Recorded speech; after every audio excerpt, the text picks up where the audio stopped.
10%? That is the success rate of startups. And tonight, I'm pleased to introduce you to that very same rate. Welcome to Venture Day, the place where we celebrate the creators, the founders, and the visionaries who are shaping the future. All of the teams that you're going to see today have been building, working, failing, learning, and rising again to be here on this stage. And the best part is, we're not doing it alone. We're joined by amazing speakers who are going to dive us deep into the hottest topic of the moment. Can anybody guess what it is? Of course, it's AI. But let me be clear on something. Tonight, it's not about hype or buzzwords or illusions of innovation. It's about AI done right. AI that solves real problems, empowers real people, and moves the world forward without losing sight of what truly matters. So get ready, because the energy, the talent, and the ambition in this room today are unreal. I want to personally thank you for being here today. My name is Ainhoa Valencia. I'm a business and law student here at IE, and I'm pleased to be your host for the evening, alongside my two amazing co-MCs, Mario and Pari, who will now introduce themselves. Hi, everyone. I'm Pari Nahita. I study behavior and social sciences here at IE, and I'm so excited to be your host tonight. Over to you, Mario. Hello, everyone. My name is Mario Asitua, and I'm pursuing a Bachelor in Business Administration. This is the best event of the year. I was always sitting there with you, and now to be up here is a true honor. So I'm really grateful to be your MC tonight. Back to you, Noah. Thank you, Mario, and thank you, Pari.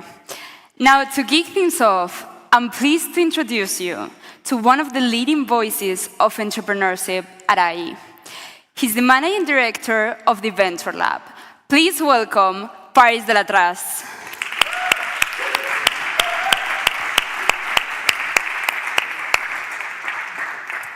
Thank you. Okay, well, first I'd like to say that I give the apologies of Juan Jose Güemes, who's the chairman of the Center for Entrepreneurship, who wanted to be here to do the opening. He's running late. That's why I'm doing this short opening. For me, this is a very special Venture Day. It's my 31st Venture Day. You know how many that is? 31st. Yeah, I'm old as dirt, right? 31st Venture Day, and they only get better. Now, we have seen a lot of change over the years in Venture Days, and we've seen over the years, a lot of change in the Venture Lab. This year, for the first time, we had over 300 teams between the two cohorts of 2025. 300 teams.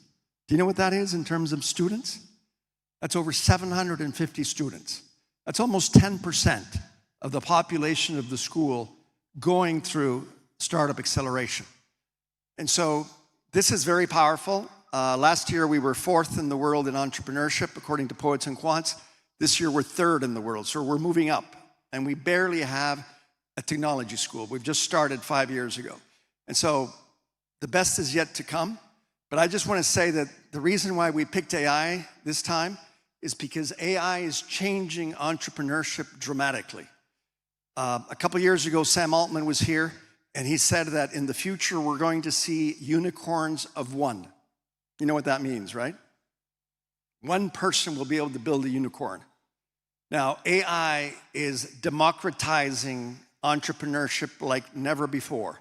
And so more and more students are going to be able to do startups without a tech person, without a marketing person, without an accounting person, just using agents. And today we're going to talk about this, how this adoption of AI is going to change the world. And so with that, I leave the event to our students that are running the event for the last few years and the exciting startups. And I'll be back to see you guys a little later. Thank you.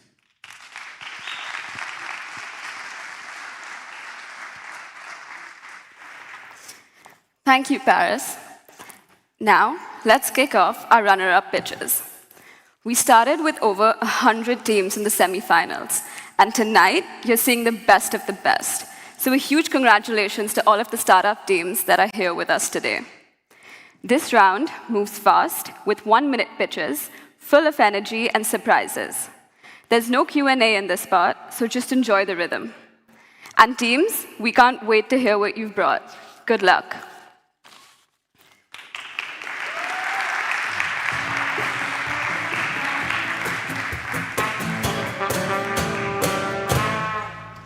To kick off this round, please welcome Fund Up, helping more people access the credit that they deserve.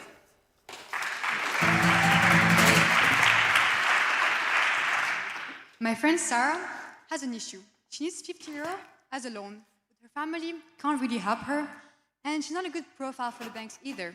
On the other side, my friend John, well, he has some money saved up, but doesn't know much about the stocks market to really invest in it. That's where we come in. We created FundUp. FundUp is a platform where we connect everyday lenders and borrowers. We help lenders understand the risk they're taking with an AI scoring system based on your online data. Pretty accurate. So finally, John has access to higher and quicker returns, while Sarah gets the loan she desperately needs. Because investing shouldn't be a privilege. We should all be able to invest in something we understand. And what do we understand better than other humans? We're exploring markets where this will be most impactful, starting with the Middle East. Also, pretty soon, we start partnering up with institutions and banks to make sure they get access to this market they like to understand. Finally, traction doesn't lie, and already 200 people signed up on the platform, showing that everyone knows a John and everyone knows a Sarah. Thank you.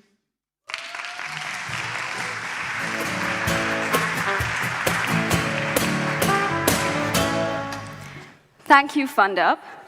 But growth doesn't just stop with financing. It continues with innovation in healthcare.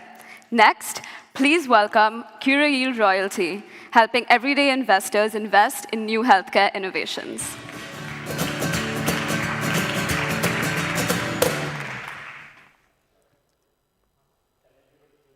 No.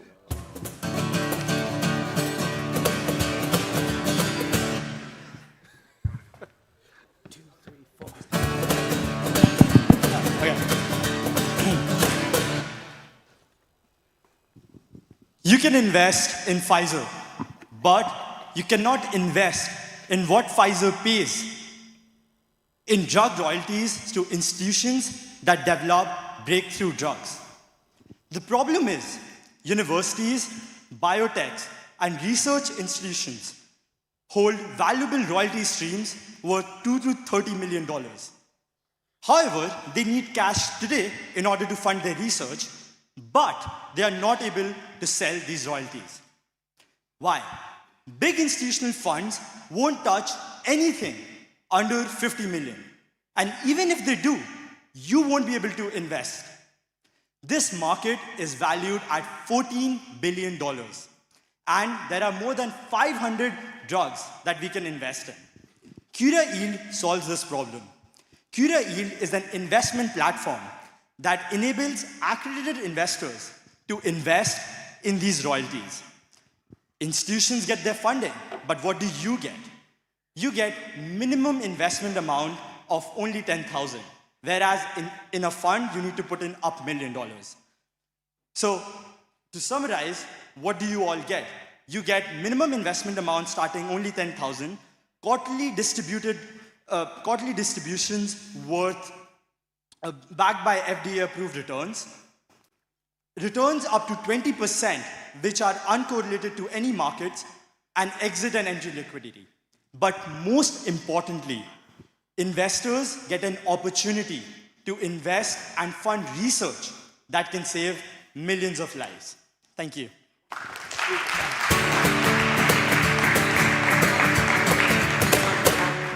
Amazing job, Curail.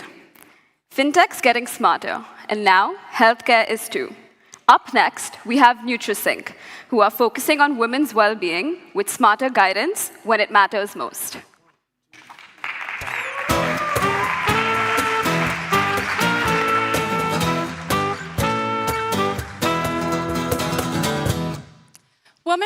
face immense pressure regarding their bodies. And I'm sure most of us all here have tried some form of diet or another, but the truth is, most of the nutrition and fitness plans follow a design according to the male biology, which follows a 24-hour hormonal cycle, while 1.8 billion women follow a 28-day cycle, which changes how we burn energy, recover, and perform. Yet, most of us are still following plans designed for men. NutriSync is fixing that. We're building the first all-in-one cycle syncing app that uses AI to personalize your nutrition and daily habits to your hormonal phases. And the market, it's huge. It's projected to reach 75 billion by 2034. And in our short time, we've already reached over 15,000 in content views, are in talks with multinational companies to integrate our solution, and we predict to break even by 2030 and reach 162 million in annual revenue by 2032. We're looking to raise 250,000 to bring our platform to life. Women have always been told to listen to their bodies. NutriSync is the technology that finally listens back. 1, 2, 3.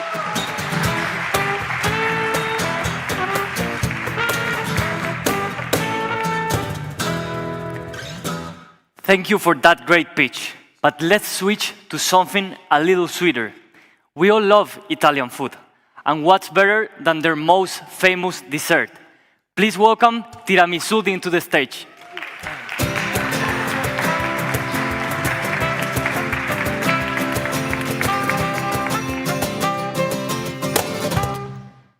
Tiramisu in Madrid sucks, and as an Italian, that really hurts.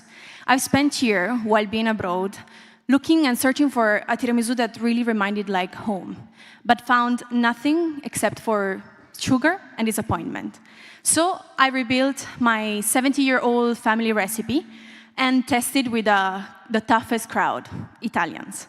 We sold 30 tiramisus in less than 1 hour with a 70% profit margin, and our customer asked, where can we buy more? Tiramisu isn't a sexy AI company. It is actually a delicious and maybe boring company that is built to last. Italian tiramisu with Italian ingredients, with a scalable path and also a very clear path to green with starting with a dark kitchen, then pop-up, and ending with a QSR expansion through Spain and also beyond that. Today, we are not looking for just money. We are looking for smart capital with partners that can help us grow and scale the business to become the next go-to tiramisu brand in Europe. Tiramisu isn't just a dessert. It is emotions, heritage, and the authentic taste of Italy, one spoon at a time. If you're ready for that, please feel free to reach out.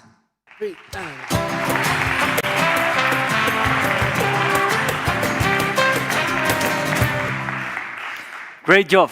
Now, it's time to talk about safety, digital safety, where small businesses should not fear cyber attacks anymore. Seguriscan offers an affordable and definitive solution. Please welcome them to the stage.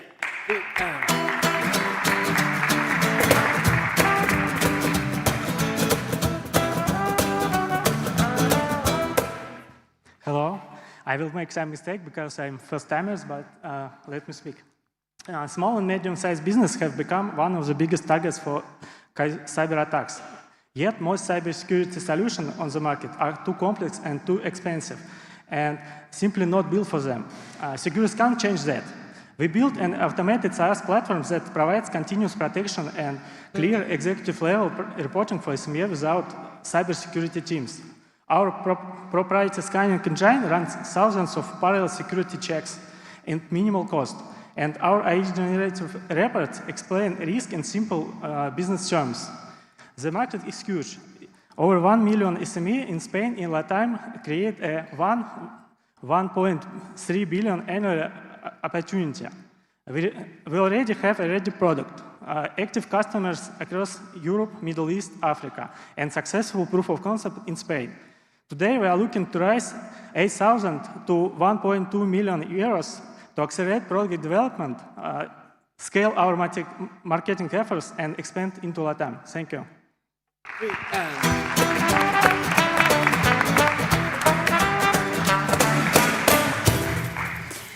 Great job, and thank you for keeping the company safe from cyber threats.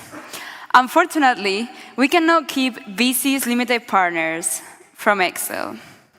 Actually, our next startup can. Please, a big applause for 1LP.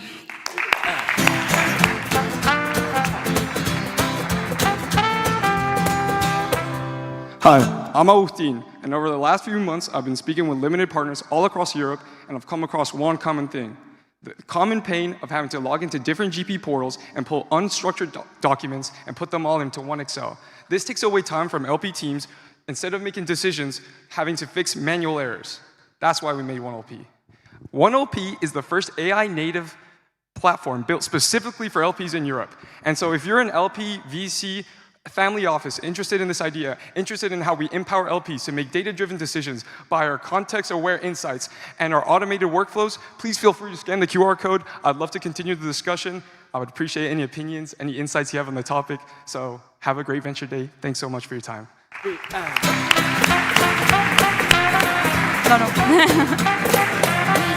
Great job, 1LP. Now, our next startup has sold over 50,000 chocolate truffles. And I don't know about you, but I'm dying to try this. To hear about this. Please welcome Chocolate.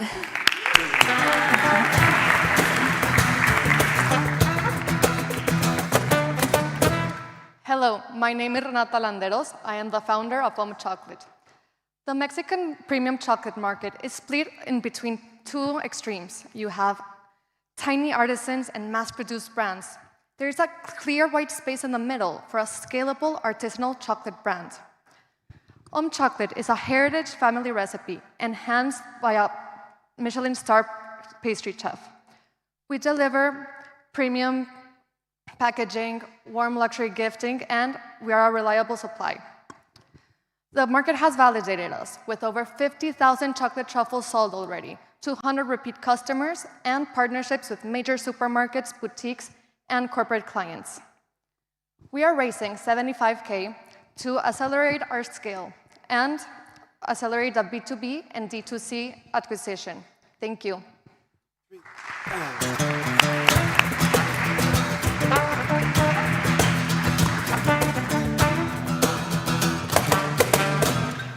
Thank you, Chocolate. A pitch that definitely made us hungry. And of course, chocolate's best friend is coffee. Please welcome Mocha, matching you with your perfect cup of coffee.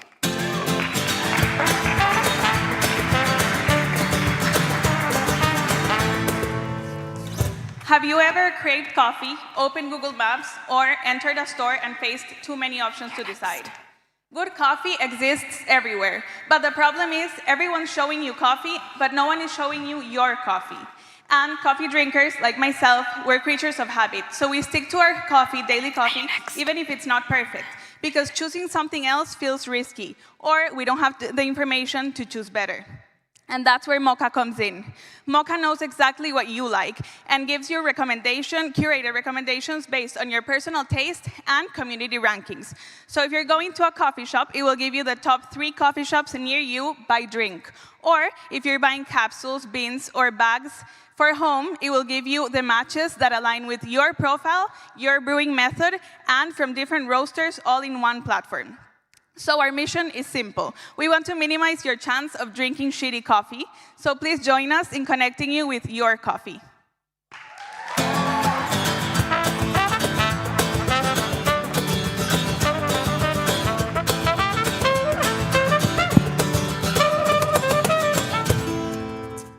All right, so it's my pleasure to introduce today's only keynote address.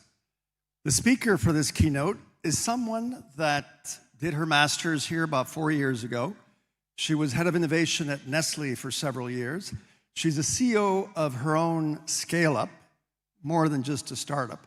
And she is one of the youngest adjunct professors that IE University has ever had, where she's teaching AI to the MBAs and across the Venture Lab. You might think this young lady is a bit of a machine, right? But she seems to know a bit about love. And did you know that there's a connection between startups and love? Don't we fall in love with our startups? Join me in welcoming Professor Gael Boabdo.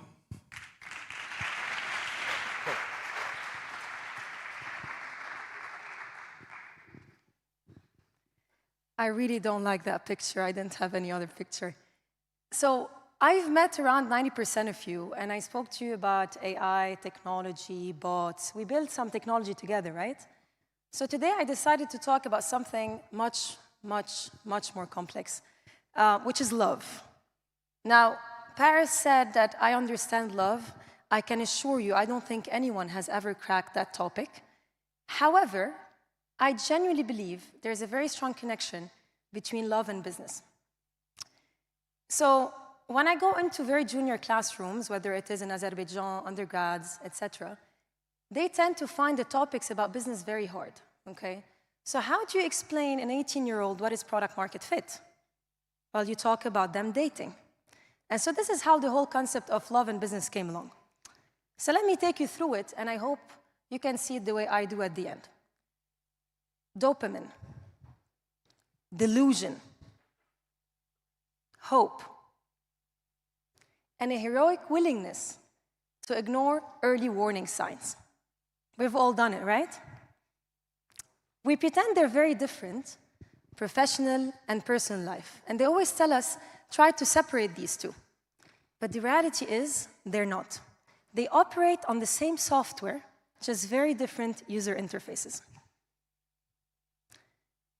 If you look at very successful couples, more often than not, one or two of them are very successful in their professional lives.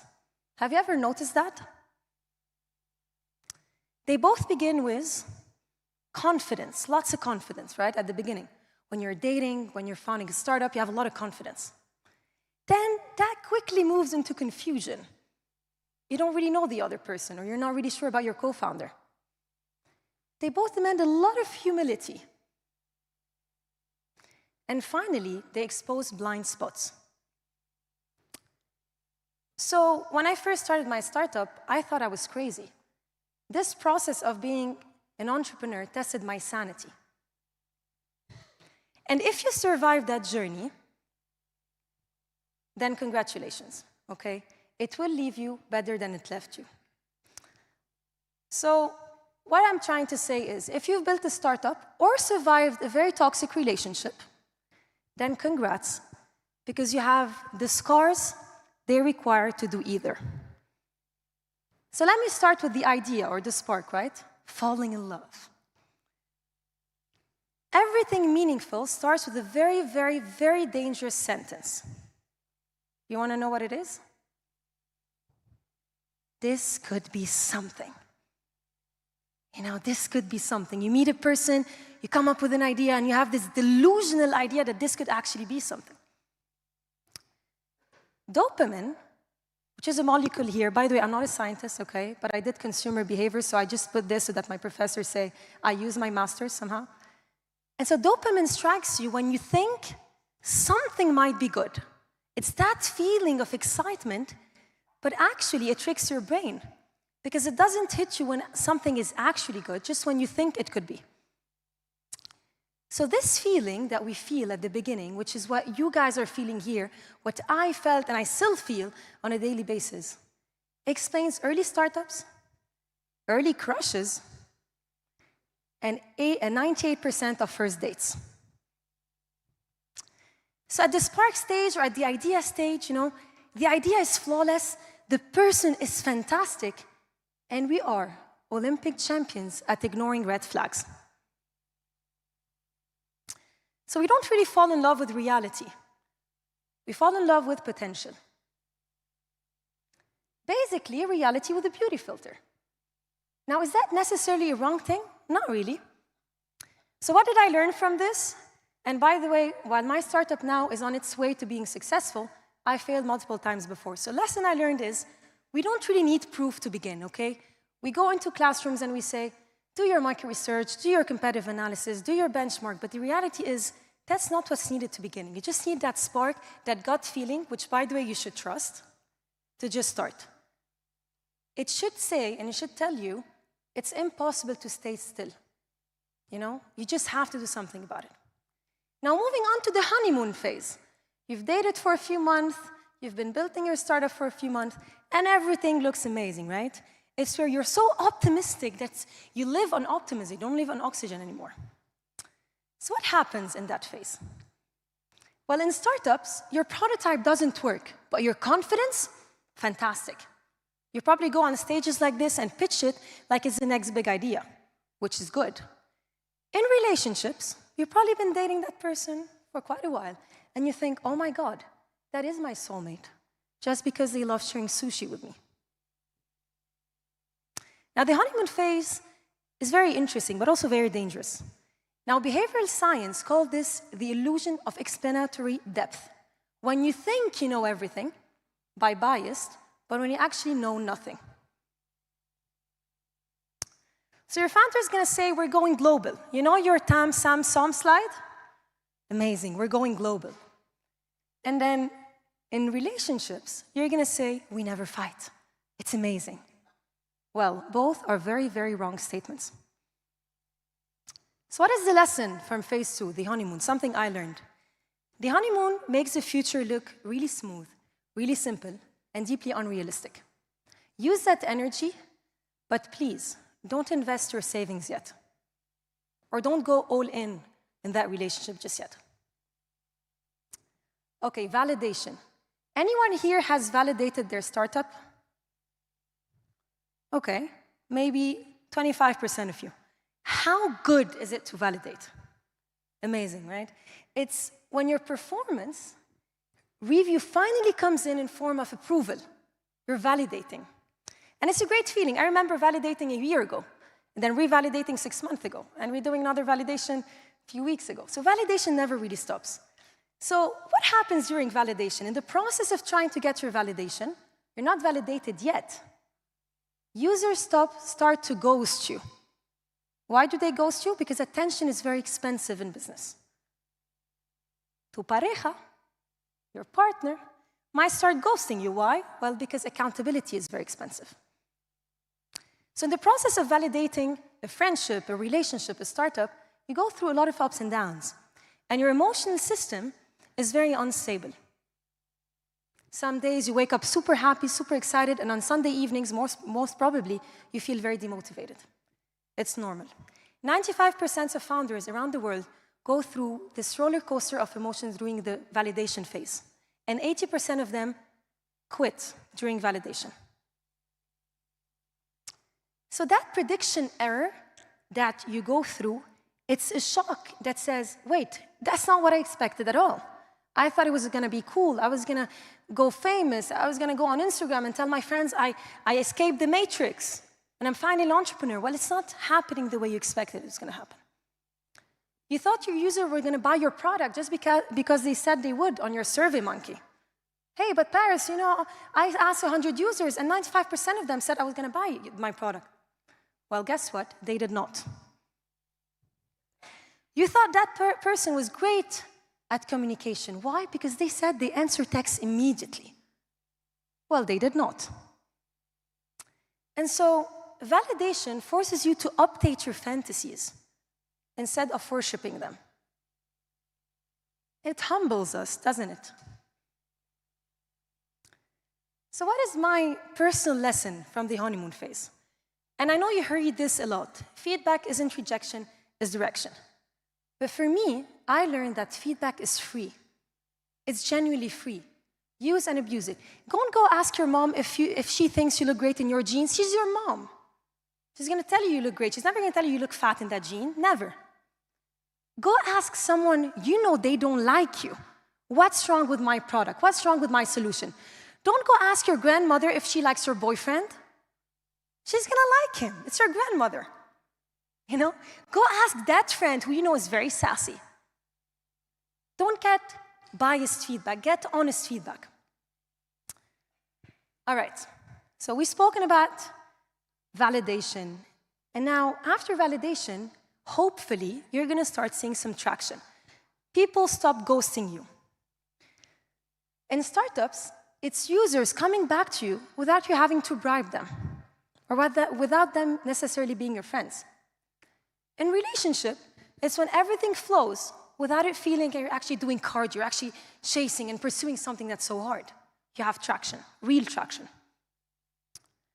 And so, neurologically, small, consistent wins create dopamine loops. It's something that keeps us going. This is why when you get out of an exam, you've done amazing, you're so excited to study again for the next one. Or when you close that first deal, you're so excited to go and work again, no matter how hard it is. It's neurological, it's biological, it's not only motivational. You know, I don't really like the motivational guru circles. I believe in science. Scientifically, that's what happens within your brain. And so 12 loyal users, or 100 tiramisu sold, or 50 chocolates sold, or 2 downloads on your app feels like thousands. Why? Because of that dopamine loops. And one text message feels like a proposal. Oh my God, he texted me back. Okay. This is what dopamine does to us. It keeps us going, it gives us hope that this traction might actually become something real.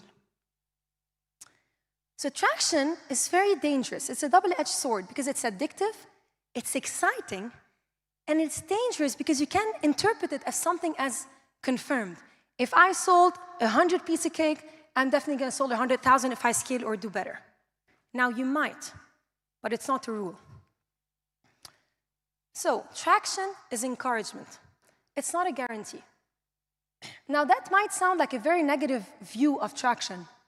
And you might ask us, then why do you always ask us for traction when we build our investor pitch decks? Because this is the first step to proving that that thing might be real. Pivoting. Anyone pivoted here during the Venture Lab? Okay, you might pivot very, very soon. I pivoted 11 times. We pivoted 11 times. And I counted them because after each pivot, I wanted to kill myself. Pivot is the art or the action of changing your beliefs, right? Of saying, you know what? Facts and reality hit me hard that I have to change something. 92% of startups globally give up when they should have pivoted. In startups, you change direction, right? In relationships, you might change expectations, or the partner if it's that bad, okay? You can only pivot so much. So in both, you lose the illusion, but gain the truth. Cognitive flexibility, the flexibility around your ideas, is the ability to pivot, to change, without an actual meltdown. It's accepting that you don't have the whole truth. The feature you almost killed in your startup becomes your whole business, and it actually happened to us. The trait that you thought was cute becomes actually a very toxic trait, something up for negotiation. So pivot is not failure. Changing is not failure. It's something you should be very proud of. A pivot is intellectual maturity with a little sad face. Okay, so what? I pivoted. I'm smart enough to say, I don't have the full truth and I'm ready to adapt. And especially now in the world of AI, you could pivot in weeks. So lesson 5, adaptation wins when consistency cannot. And here, for whoever doesn't know, I'm Lebanese, I'm Arab. And some Arabs here in the room might relate to what I'm going to say. I was raised with the idea of I should never stop. If I stop, I'm failing. I should stay consistent. Well, no. Sometimes we should stop, okay? Sometimes we can't always be consistent. We have to pivot. We have to change something. And this is very cultural. So, the unglamorous middles. Now, what happens between all of this? This is where excitement settles down, and finally, you have hard work that takes over. In startups, you talk about operations, Excel sheets, existential meetings. You know, it's a day-to-day life. It's not exciting anymore. In relationship, you know, you're just talking about here communication styles, love languages, going, you know, to family lunches, cousins' dinner. It becomes, you know, the unglamorous reality in the middle. And so here, your brain forgets dopamine, forgets everything we discuss, and focuses on the effort system. It's time to work. It's time to put in the work. Founders post fewer quotes on LinkedIn and starts working on dashboards. Couples, fewer selfies, and start actually discussing furniture. No one talks about this phase. Sorry. No one talks about what it takes to pass from traction to scale. A lot of time we think it is investment. But as we're going to see today, we're going to talk about bootstrapping, doing what it takes even without investment. I'm going to run because I have that screen popping in front of me. So chemistry starts things, but consistency continues. Finally, you align, right? There's finally alignment. You all know product market fit, right? Product market fit feels amazing. You're compatible with that friendship, with that relationship. You finally have peace within family Christmas dinners. Serotonin, which is a molecule within your brain that regulates your body, your mind, everything within you, takes place. Why? Because you feel comfortable. Something finally fits. Something feels right. And I can very happily say that this is what I'm going through right now, but it wasn't the case for the last 4 years. Product market fit is not loud. It's quiet validation.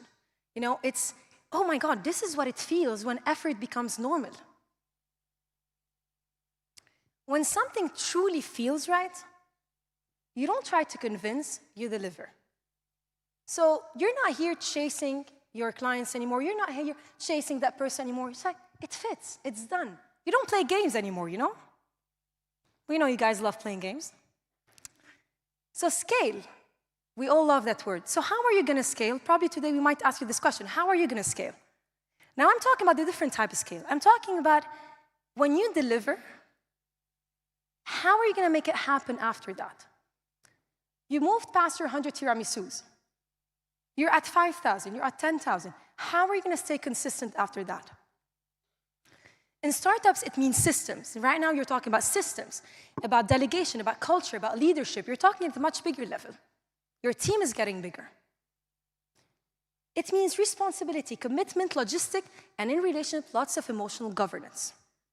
You know how that person operates? You're probably married at that stage.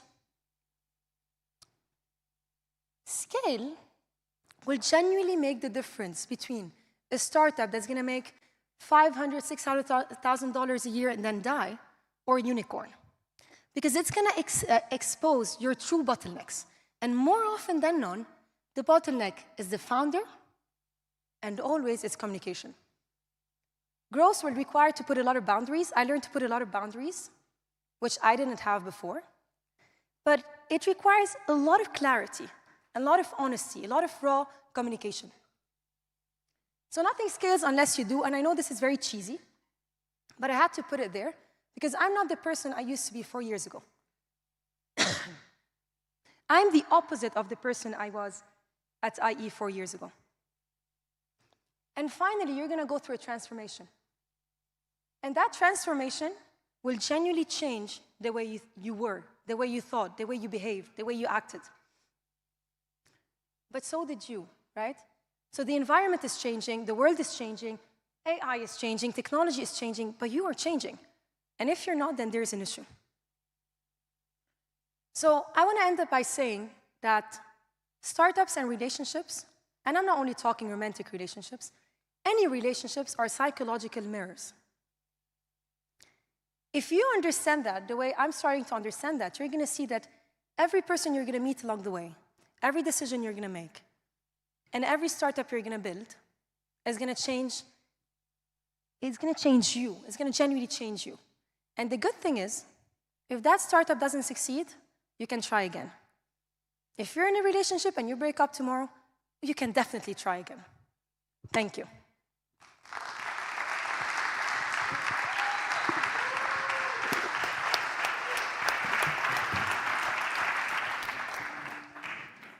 Well, thanks, Gael. Now, we return to our runners-up. We've seen some incredible pitches so far, and it's an honor to witness these startups reach this stage. We still have 8 more to go, and the rules remain the same. Give us your best in 1 minute. With that out of the way, let's welcome our next speaker, and Deposit, where paying big upfront rental cost is no longer a problem. The rental system is broken. Globally, 45 billion euro is broken. Globally, 45 billion euro is trapped in dead capital deposits. Landlords still lose and tenants freeze critical runway. Enter Undeposit. We replace the deposit with a simple 10 to 15% one-time fee. No credit checks. Our AI integrates with universities utilizing academic data to verify users via our proprietary academic risk score. We launch with zero ad spend, embedded directly into acceptance packages at partners like iUniversity. We're raising 100,000 euros to secure our first 1,000 agreements in Madrid. The pilot for a 1.5 billion euro market. We aren't selling insurance, we are unlocking financial freedom, because wherever there's rent, there's Undeposit. Thank you.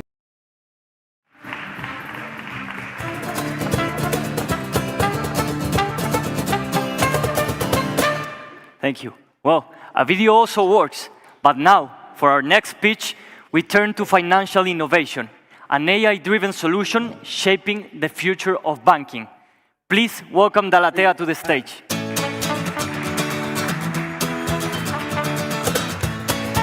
Hi, everyone. It works. Well, this is just a backup. All the information you need is here with me, okay? Well, hi, everyone. My name is Alberto, and I'm here to present Dalatea, the Grammarly for risk teams. Basically, the problem that we're solving is a very, very small niche problem, which is that banks are drowning in regulation. They have complex regulation and outdated systems. So they have to manually review the provisions assigned to each contract that check for the risk of default.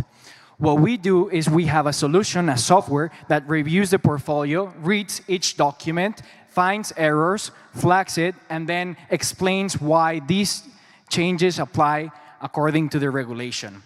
Basically, you should care about this because if banks have more provisions, they will have more money to lend and to grow and boost the economy. Well, basically, something else that we have is that we have already talked to 20 banks. We are in 3 banking incubators. Basically, we have 2 clients that are close to signing. Additionally, our ask here today is to connect with you guys, introduction to to banks in the industry, and also we're looking for business angels that are willing to join the more than 125K already committed in our business angel round. Thank you very much for having us today.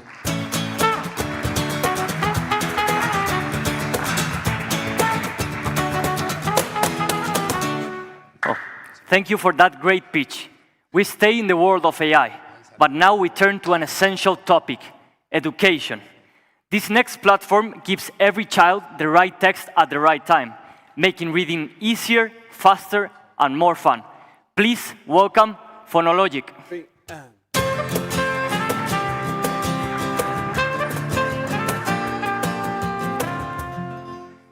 When we say AI done right,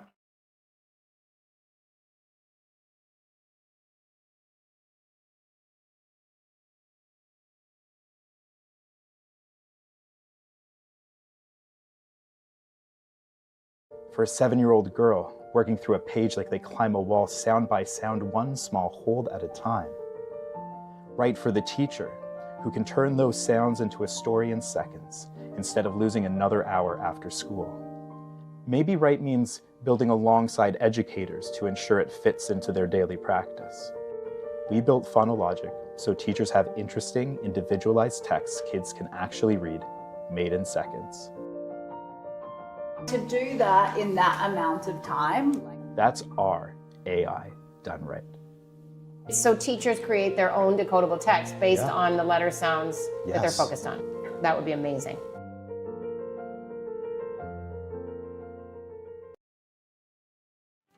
You go out, you say thank you to the startups, and then Now, our next startup is also supporting students. However, they are supporting the ones that join accelerators and turn into founders. Ring any bells? Please welcome Stackwise.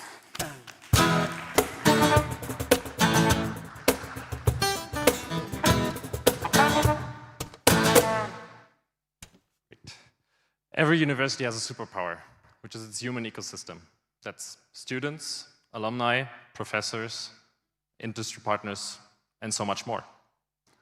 Right now, everything is scattered in various sources, personal connections, university data, or like databases or Excel files, company websites, news outlets, aggregators such as LinkedIn. So in all of these sources, there's a small sliver of it, but no one sees the bigger picture. This is what we're now changing with Stackwise. We finally have a single source of truth, a database where all this connection data comes together, and which is always up to date. And not only that, our unfair advantages. We have among our team, we have the founder of Budly, which is a very successful ad tech platform in Latin America. And we already have secured a pilot with Anuak Jalapa, part of one of the largest university networks in Mexico. So with all of this combined, we're confident that we are bringing light into university connections. Thank you very much.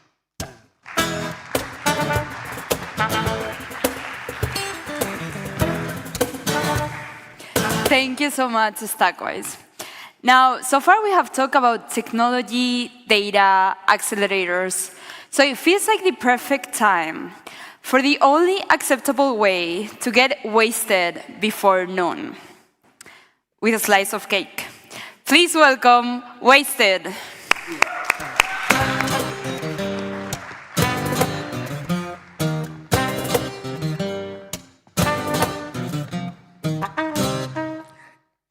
Madrid's $3 billion dessert market is missing one thing: American single-slice chocolate cake.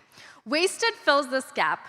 We break cake iconic again with our bold chocolate flavor that we want you to share and crave. We validated with customers. They want desserts that they can't make at home, that they can share with their family and friends, and that's our chocolate cake. Our pre-sales sold out. We created organic buzz. We operate out of a ghost kitchen, and we sell in a window in central Madrid for €6 a slice.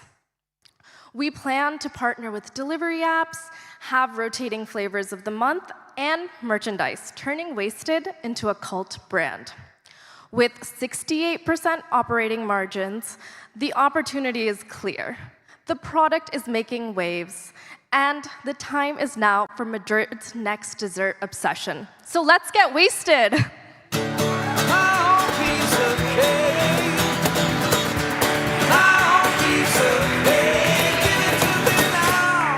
Thank you, Wasted.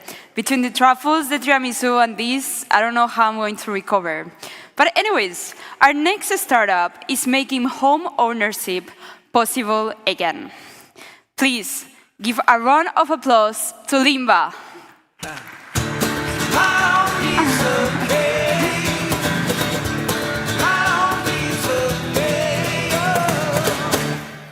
Hi, everyone. 17% of young professionals cannot access homeownership today in Spain. And this is not because they can't afford the monthly mortgage. It's because they can afford the down payment. We at Limba, this is a magnificent problem. We at Limba aim to solve this. We want to change this and allow homeownership for an entire generation through a really simple solution. We will get the houses that tenants want to buy. We will purchase for them. We will accompany them until they exercise their purchase option. And the opportunity is tremendous. Over 5 billion market opportunity in Spain on a yearly basis that fits our investment thesis, and the model works. We have on board in the team Nicholas Clark, the former CTO and co-founder of DB Homes that was sold for 1 billion in the United States in January 2025. For investors, this is a low-risk investment with predictable cash flows, asset-secured investment, and that could move very fast the capital. We are raising 500K to accelerate our product and to allow young professionals to live now and buy after. Thank you very much.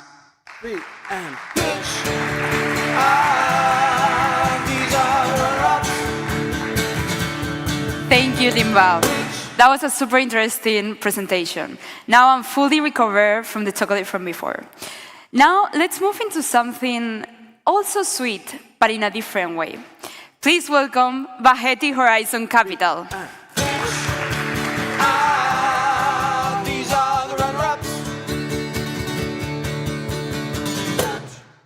Namaste and good evening, everyone. My name is Rituraj Baheti. I'm the founder and CEO of Baheti Horizon Capital. We are Europe's first smart contract native decentralized fintech platform offering merchants fast and flexible capital. We exist because traditional financing is fundamentally broken by SMEs. Banks still operate on the outdated rules of demanding collateral. For this, our solution is a new financial architecture called as DROs, Daily Revenue Obligations, where we provide merchants with upfront working capital, and instead of pushing them towards rigid monthly EMIs, we take a small percentage of their actual daily revenue. This makes the repayments breathe with the business. When the days are low, they repay low. When the days are strong, they repay more. But what actually differentiates us is that every single agreement, every euro, every repayment is executed on the blockchain. And to validate the market confidence, we've got a LOI of $75,000 from Capital A Ventures as a committed lending investors. To conclude, I would like to say that Baheti Horizon Capital would be the first billion-dollar startup emerging out of IE. We are not repeating the banking model. We are upgrading it for the next future. Thank you.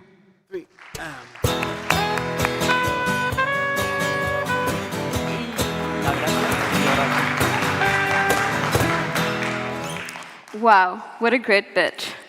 And continuing with smarter tools that help us make better choices, please welcome Quant Plutus, using data and AI to help investors make informed choices.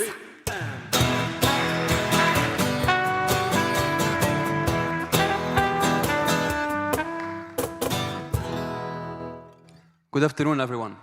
At Quant Plutus, we built the AI reasoning engine that turns market chaos into institutional-grade insights for retail investors. Most AI tools today suffer from data noise and hallucinations. It gives you opinions, but not verifiable facts. This leaves investors guessing instead of knowing. We solve this through a rigorous 8-steps generation pipeline. We don't only gather the information, we validate it at the source, and compute ratios algorithmically. We also have a dedicated fact-check engine that audits every sentence against the data sources to ensure it's 100% accurate. With Quant Plutus, the final result isn't a long-winded guess. It's a decisive report that tells you exactly what matters and what to do next. It's intelligence-grade due diligence accelerated for the modern investor. Thank you.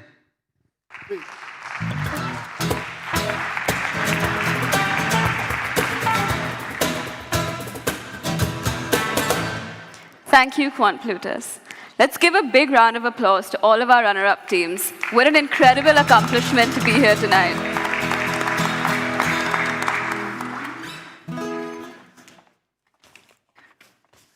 Now, as Paris said, thank you to all the startups. And we are introducing a new addition to Venture Day. 4 international startups will be joining us to pitch. And the rules of the game change for this segment. Each startup gets 3 minutes with no Q&A. And with that out of the way, please join me in welcoming Gurvan Davudov to the stage. He's traveled all the way from Baku to present BioShell, a biotech startup redefining sustainability through innovation.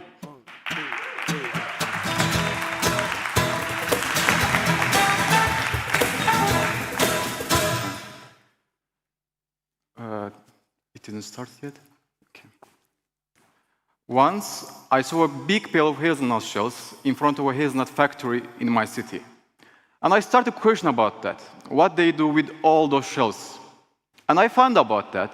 We burn more than 40,000 tons of hazelnut shells yearly in Azerbaijan, while our planet suffers from more than 2 billion metric tons of carbon emissions caused by plastics.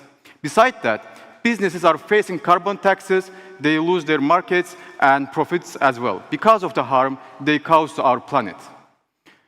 We solve all those problems with our hazelnut shell-based bioplastic raw materials, which has various applications such as disposables, packaging, electronics, and furniture as well. The bioplastic market is a big and growing market. which has a more than $23 billion market size currently. And Azerbaijan is placed in perfect spot with its location and infrastructure to catch big shares from this enormous market. We sell our raw materials at $1,800 per ton, which puts us above 13% profit margin. And our production can scale up to 100,000 tons per year. And we are projecting to reach more than $30 million in revenue in 5 years. We have a significantly lower setup cost and base material cost than other companies in the world, which gives a huge cost advantage to capture and dominate local and global markets. With the right investment, we set up our facility and start local sales in the beginning of 2026, and we expand globally at the end of the year. We are raising $350K, which mostly goes to risk-free investments, such as equipment and facility setup. I am Gurban Davudov, Master of Students in Economics, with a management background, and Kerim Nazarli, with a deep knowledge and experience in sales, operations, and strategy, and who has also deep knowledge about global and local business environments. Let's turn waste into wealth together, and let's save our planet. Thank you.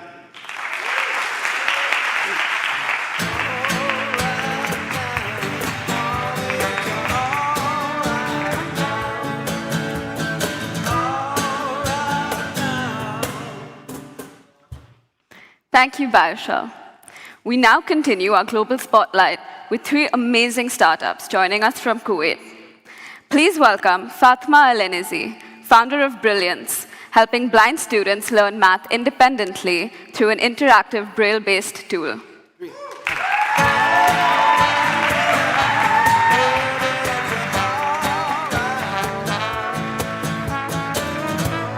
Hola, my name is Fatma. I'm co-founder of Brilliance to empower blind students through interactive math. Before I will start, I would like to share a story about my friend Juri. Juri, she's a blind woman.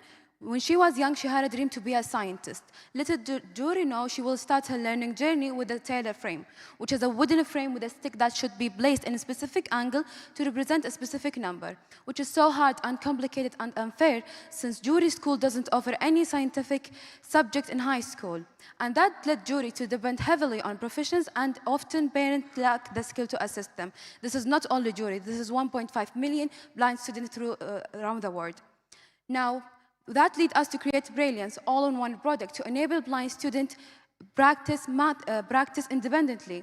Brilliance works in 2 modes, calculator mode and quiz mode. In calculator mode, Brilliance gives a platform to practice math.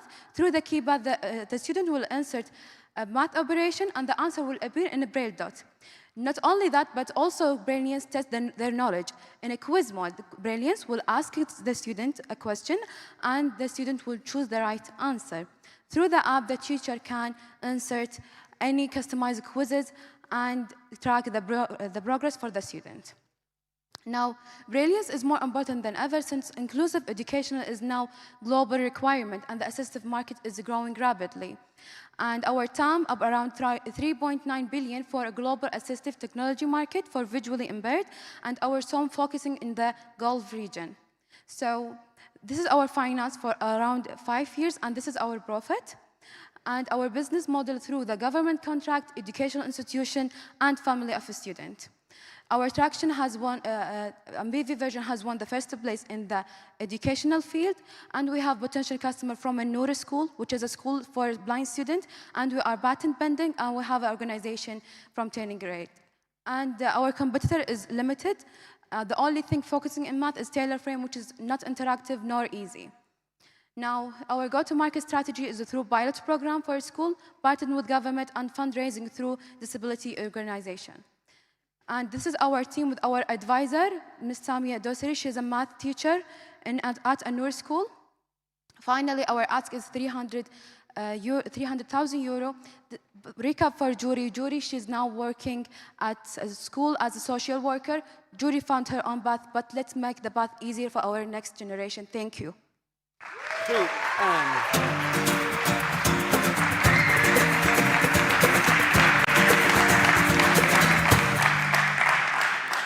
Thank you, Brilliance, for that brilliant performance. Up next, please welcome Ahmed Salmin, founder of Live, using AI to make healthier, better designed spaces accessible to everyone.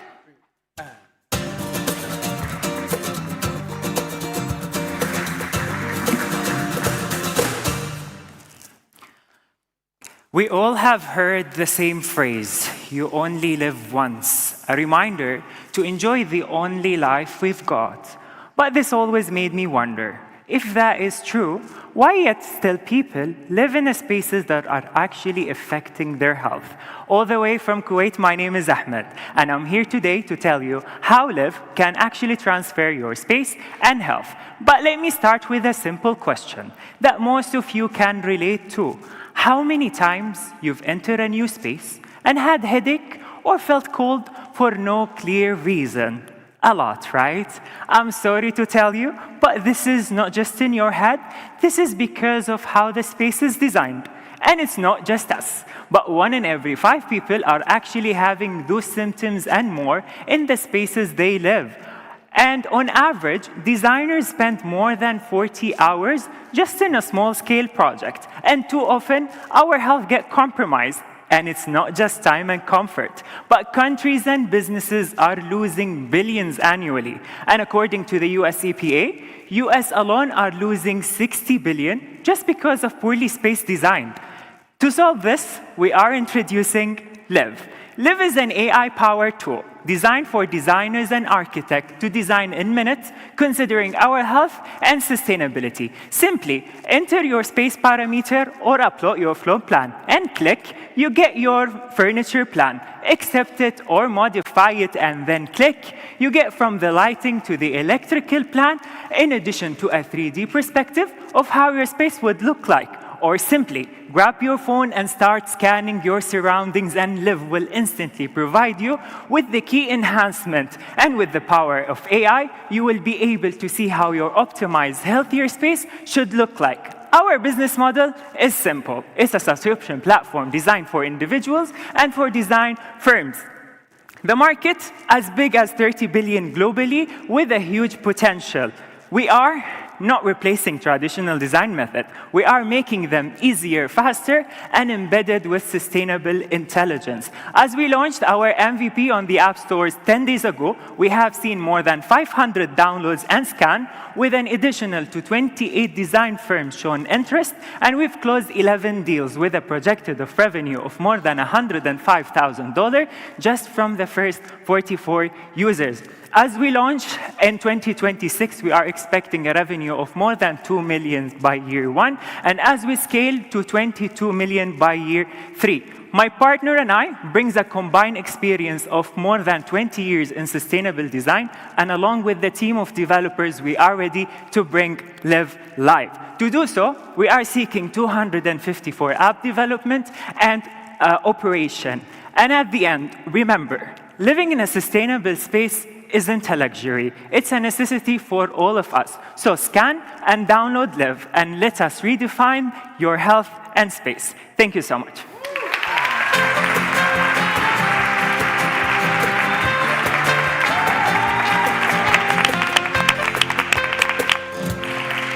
Thank you for that amazing pitch. We've just seen how AI can redesign the spaces we work and live in. Now let's look at the tool that designed those spaces before they even exist. Our next startup is empowering AEC professionals through an AI-powered platform that makes furniture selection, compliance, and documentation more efficient than ever. Please welcome SPS by Darea Ayuma.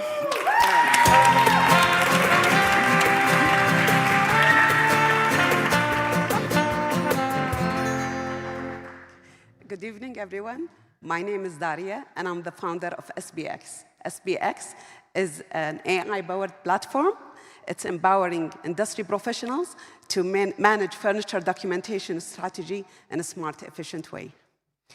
My story started as a young age with my late father, who was my first mentor. He taught me the meaning of design and construction before I even understood it.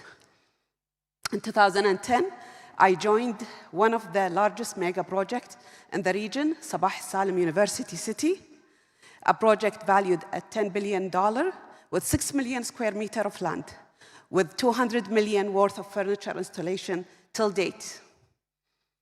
15 years of going through working with contractors and consultants in global level and procuring furniture from top manufacturers. This experience actually shaped my reputation with my interior design FF&E team. Noting that every successful project goes through an invisible friction of time consumed in specification, reviews, and submittals. And throughout the life cycle of the project, from design to tender to construction, we face problems of fragmented workflow, time-consuming, error-prone, and constant rework. And this has to change.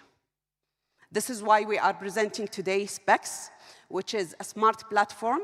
It automates the specification generation and validate compliance. It helps the team to make smart, efficient decisions in time, and save times and cost, ensuring quality.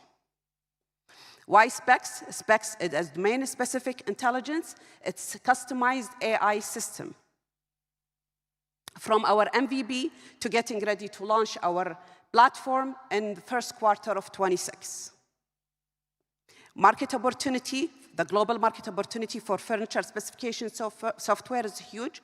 We are focusing on the GCC and selective US and European expansion as a 5-year target.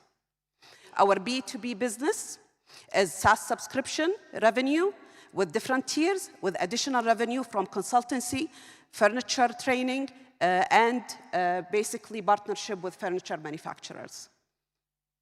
Our basically projection for a 10,000 subscription by year 4, we are estimating a 14 million revenue with 88% margin.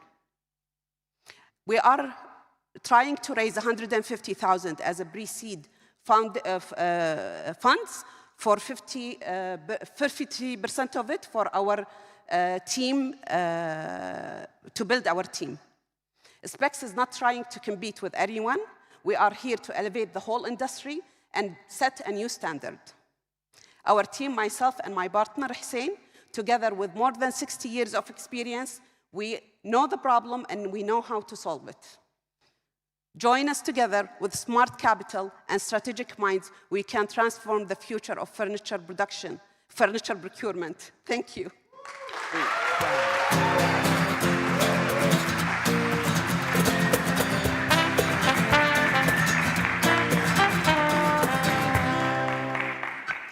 Thank you so much for those wonderful pitches. Now, let's continue with our first panel of the evening. Trust, Personality, and Power, the new battle for AI dominance. It's my pleasure to welcome our speakers. Adriana Hoyos, a global expert in AI economics and technology ethics. Ned Taleb, a serial founder whose companies have generated over $1 billion in revenue. And Rana Rauf, leading cloud AI architecture at Google. Moderating the discussion is Juan Jose Guemez, chairman of the Entrepreneurship and Innovation Center here at IE. Let's give them a huge round of applause as they take the stage.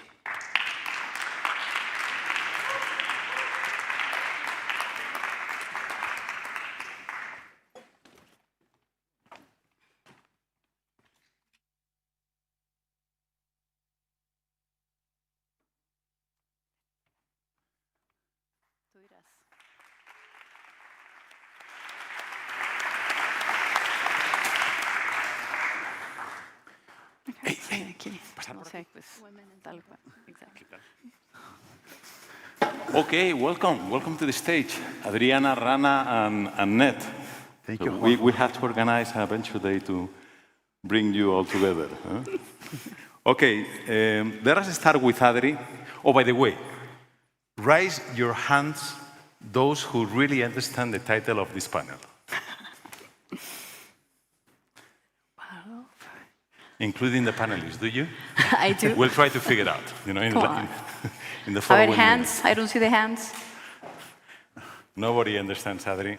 Shall we start with a quick round of intros, maybe? So, Adri, let us start with a question for you. it is about AI, but it is also about geopolitics and the risk and the benefits that we may expect from AI. Governments or markets? Who's gonna choose the AI champions? Definitely a balance. You know, there's a balance. Actually, we see both in China and the United States, which are the leaders of this race. We could call it call it the new Cold War, but more friendly, right? And both of them have very strong private players. Actually, governments rely on those players for the first time. So it's the first time in history where a model this groundbreaking doesn't come from government, but from the private sector. So I would say it's a balance between them. Between two? So between China, right now. So Europe doesn't appear in the picture. Only France has like a model.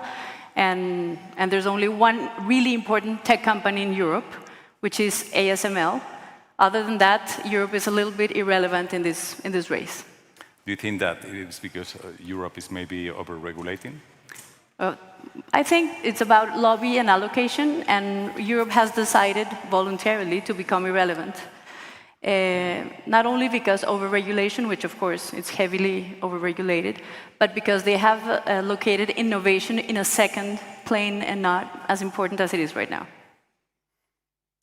Innovation or regulation? Yes. Okay. Ned, thank you very much for coming. Thank you, Juanjo. So what does AI really mean for the state of entrepreneurship? I think AI, first, it's intimidating to most young people I've been mentoring or talking to. And it does seem like, you know, if you watch too much news, like there's no jobs left and there's no opportunities left with the consolidation in the very big companies.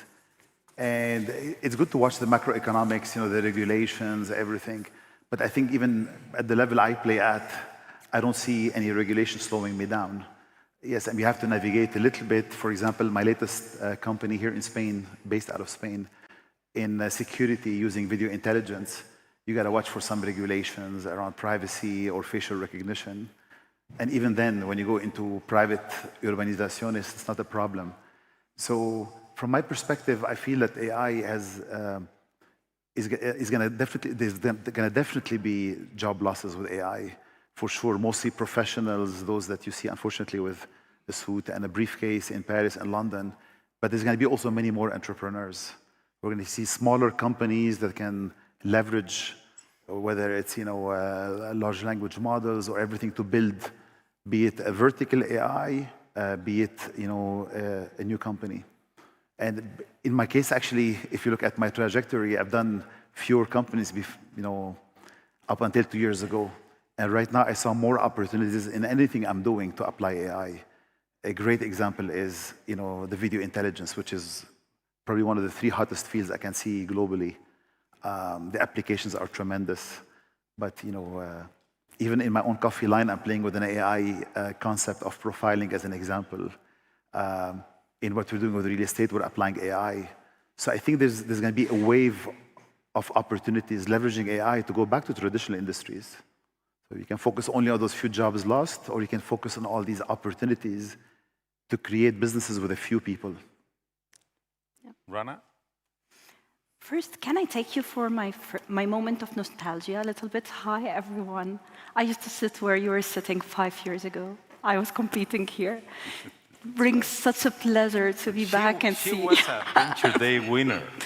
True to that, and Paris is laughing over there. My professor, Ned, was also my professor, and I'm seeing lots of familiar faces here between professors and people that I know from IE, so thank you so much for the invitation. Thank you very much for coming. Really happy to be here.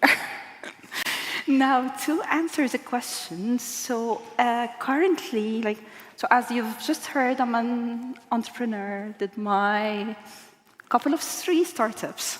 So probably I can speak about this, but now I'm speaking a little bit from big tech point of view, as I had the most technical AI team of all Southern Europe and the Middle East. And where we're seeing lots of changes is truly, like on both sides, we're seeing lots of innovation coming from startups.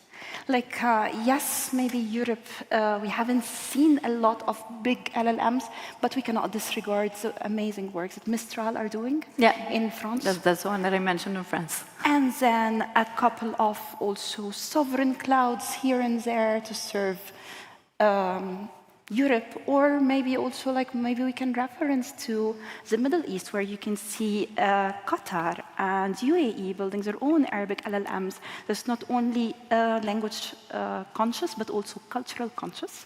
So I think the AI motion is bringing a lot of innovation, both to big enterprises, even like industries that are classical industries, if I may say, as they tap into this new innovation and technology.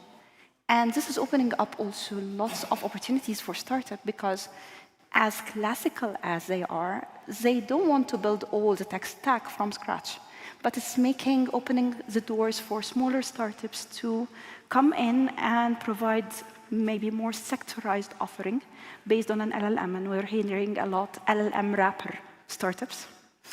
And then for those new startups that are now called AI native instead of digital native, where everything, all their tech stack is built on top of AI. And yeah, of course, many jobs are going to be lost. Many jobs are currently getting lost, but others are being created. So I'm very hopeful. I think we are going into a new era of abundance of resources, where productivity will be multiplied by X times of what we can have now. And many problems can be solved by AI, and solving the hardest problems usually is a task of startups. Is it easier or harder to bootstrap in the age of AI, Adri? Sorry, can you repeat it? I was asking Adri, sorry. It's easier or harder bootstrapping in the age of AI? So let me go a little bit behind. So for me, AI models are like a 5-layer cake. So I don't know if you agree with me, but it's energy, then you have chips, then you have infrastructure, then you have models, and then you have apps, right? So if you go there, if you go to energy, and sorry for going back to China and the US, but China has almost twice the size of the capacity of electricity than the US has, which is very rare because the US economy is larger than China's. So in that sense, we need to produce actually about a third plus of the energy that we're producing every day in the US in order to catch up with China's electricity. On the second layer, which is chips, I do believe the US is ahead, several generations ahead in chips. But then you go to infrastructure, and the Chinese are very good at building fast and no bureaucracy. So we have to be careful in that part of infrastructures. About models, I would say the US leads in models, and I would say the Middle East is very interested in investing a lot of money and bringing a lot of experts into catching up, if not catching up, being a player, a real player, for me the third one. And then you go to apps. So those apps, as you were mentioning, are global, and they could run on top of all these layers of AI. So definitely, it's a very interesting war, if it's a war. And I see that different from other eras of innovation, like the internet or this dot-com bubble, whatever. What I do see is that this technology is penetrating every single industry, several layers of each company, and some initiatives and businesses are being born as AI. So I do have faith that I agree with you that we are entering the most abundant era, but we have to be careful with cybersecurity. That's my concern.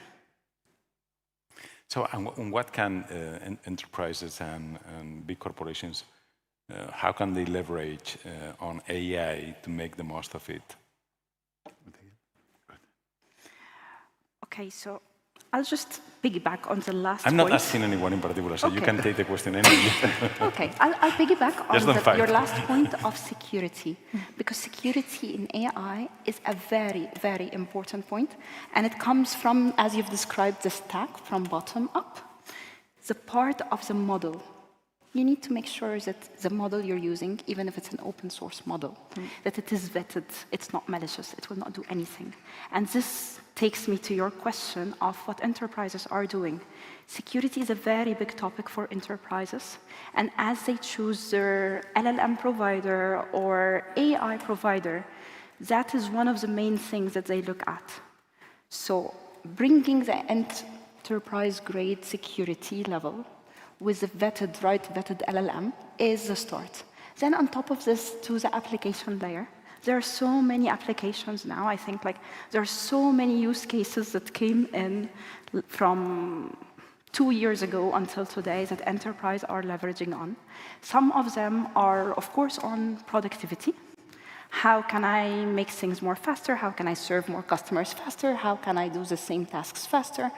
And not necessarily people are losing jobs for this. On the contrary, the most innovative CIOs should pitch this as, how can I do more with the same people? Then there is the customer-facing use cases. How can I generate more profit and give a better customer satisfaction and increase the loyalty of my customer through AI? And we're seeing a lot of those, and then sectorized also. So maybe on customer, and maybe I will tie back this to you. Everything that is customer service and how to serve the customer, how to speak with the customer. We're seeing companies that are shifting now from the normal chatbot that was very dummy and you tell it, pass me to a human, to something more generative, more responsive, more agent really that can go and perform a task. And this agentic era and agentic platform is really bringing a lot of value to enterprise. I did want to make just a few comments on what I heard so far. But first, what I'm seeing, I'm personally not seeing yet a lot of new job titles, but I'm seeing a lot of new applications. And hence the opportunity for people here in this room and ourselves is there's so many new ideas for entrepreneurship. A great example, a common friend of Mike Santos and I here has a biotech company in Madrid. And now, for example, the latest advancement in video intelligence, you can check for contamination, and there's a lot of new applications that did not exist before. So I personally never, from what I see a lot of job losses for sure. What's slowing down is definitely, in this case, regulations, yes. I work with very large telcos, AT&T has over 200,000 employees. We compete with, Accenture, which has 800,000 employees, half of which are in India. I don't think you need any more of those army of people. So I personally have the strongest conviction there will be fewer jobs right now. I'm sure there will be jobs that we don't see today that will be created. But one thing that I'm sure about that I see right away is there's a lot of new application and new opportunities to leverage AI.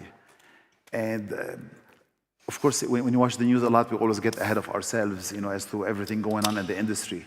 But at the end, there's a lot of old traditional industries that are still not leveraging AI the way they're supposed to. And in Europe, it's a very unique dynamics. I mean, there's a lot of sovereign initiatives here. It's all about sovereignty. There's a lot of pushback, agree or disagree on the Chinese equipment, Chinese technology in general. There's a lot of right now, this nationalistic feeling, they need to invest more in R&D and build things in Europe. And that opens up opportunities, I think, for the foreseeable future. And I think that bootstrapping will accelerate.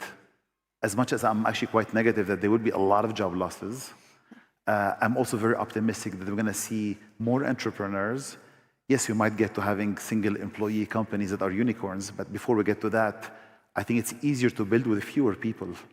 I've always been a small to medium business. I was never a large business. And for me, it's great news. And for everybody here, it's a great news that you can compete with the big ones. It's a time of disruption, and there's going to be a lot of opportunities born out of which. I believe in the next 10 years or 15 years, probably 40% of the jobs are going to be replaced, but not in the sense that people are going to be poor and starving. There's going to be, in my opinion, based on experts, an abundance that it's going to be optional to work.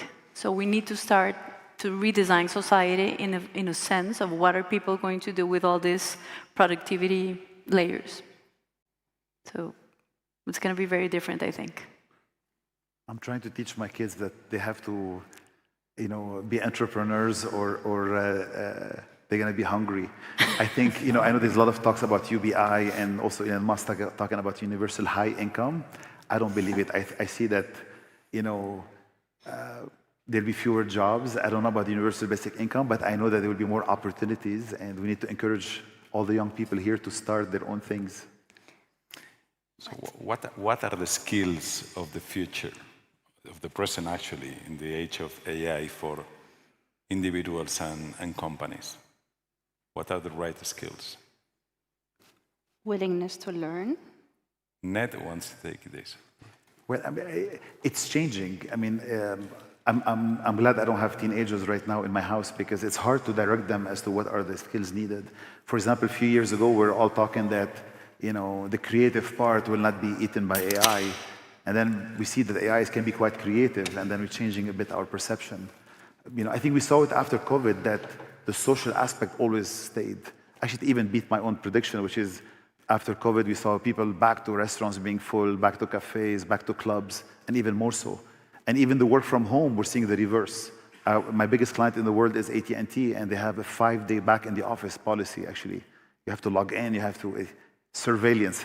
So my point is, I think people are natural social beasts. So I think social skills is very important. I think emotional, I think creativity in terms of new ideas. I don't think you need to be as technical as it used to be the last 20, 30 years to go to Silicon Valley and be a PhD in networking and raise money from Andreessen to make it. I think there'll be more ideas for regular people leveraging LLM, leveraging all the advancement to build on top. So, and maybe adaptability. I would add adaptability to it because the world is changing very fast in ways we cannot even imagine. I think that different from 10 years ago where everybody was like obsessed with learning how to code. I think right now we need the ideas because those LLMs are you just like prompt them. You don't need to know how to code. So I believe that humanities are back on the table. And people who know how to think, people who are rational about, we still are the same human beings that we were 200,000 years ago, right? So it's designing a society with more tools, but we have to go back a little bit to humanities as well. So big companies are looking for those profiles in a combination with understanding of technology, which are, I think IE gets that very well, this place. Well, in your case, and what will be the right skills for governments? What would be them? The right skills for governments. For governments. Okay, I think definitely we have to distinguish between open LLMs, open AI, and closed AI. So I have experts here, but for example, China is the leader in open models, and that helps a lot researchers and small entrepreneurs and universities in order to catch up with research, but definitely closed AIs are more secure, much more innovative. So I think governments have to implement a balance for everybody to have access to those models, to stop the digital divide, but still have some that are the leaders in the innovation and groundbreaking things. I think before going, I think it's important to mention the union between robotics, quantum, and AI. And that's a bit scary, in my opinion. I don't know, what do you think, Rana, about AI, quantum, and robotics? I'm just wondering how governments can keep up the pace with those very big techs developing. At Google, for example, we launch a new model every 6 months or even faster than this. Can governments, playing in silo, if each government by itself will be able to keep up with such a pace of innovation? But I don't think they have to compete. What I believe is governments, and this is my opinion, like the US government is right now supporting the private sector because they want to win the race. So I believe governments right now, since this came from the private sector, have to support, but in a way that has access for everybody. That's how I see it. Yeah, I think from the government's point of view, especially when it comes also add into this quantum, where, by the way, we just won a Nobel Prize yesterday on quantum physics, but we'll leave this aside. And then robotics, everything in. Yeah. I think a department that is really, really innovation and tech savvy is needed to be able to vet which of these technologies from open models or from another private sector can I use while I'm still maintaining my safety and everything, And which of these use cases do I want to keep it in what we call air-gapped system, where nothing enters, because this is like the highest level of security. And what are the providers? What are the collaboration? And hopefully they, like all of us globally, we can even pivot into thinking of positive way of collaboration, not using the technology to create wars. I believe that as the AI advances, we can maybe, yes, the current jobs will not be there, but maybe we can go and tackle and solve one of those like very hard problems to solve that we have never solved before, like how to cure all diseases, how to solve the water problem. Water problem is at the end of the day is an energy problem. How can I go and solve these really big humanity problems with AI?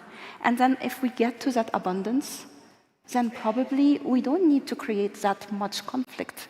We've been operating into like a zero-sum game. If you win, I lose. But at abundance. Yeah, but that's very nice, but I think, unfortunately, every time we get better in innovation, we get better at killing each other. That's unfortunate, but that's human nature. Well, I hope to be as positive as you are. But... We run out of time.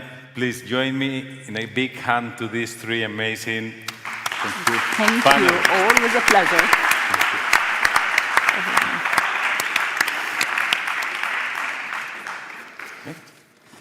Salvo que queráis tocar la guitarra.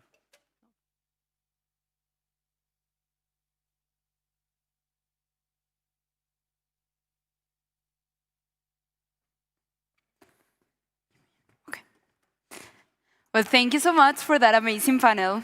And thank you all for being here today. Really, the excitement, the energy, and the support to our founders has been incredible so far. Now, we're taking a 20-minute break. So please, grab a drink, meet someone new, pitch your startup to a stranger. You know the drill. But listen very carefully. I need you all back here in 20 minutes. That is at 7 p.m. sharp. Now, all together, at what time do you have to be back? Yes, guys, great job, at 7. Please don't make me come look for you. See you in 20 minutes.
I hope you're all feeling recharged after that break with the food and drinks.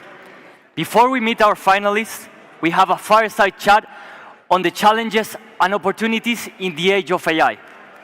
Please join me in welcoming our speakers to the stage.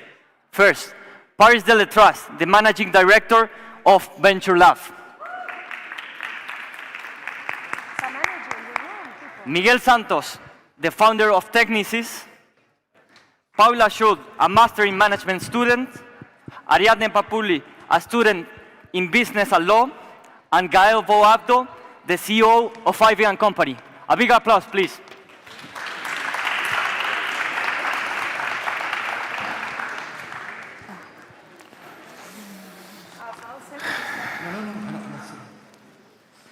So you guys know I don't like to sit anyways, right? And it's going to be much more dynamic if I'm not sitting down.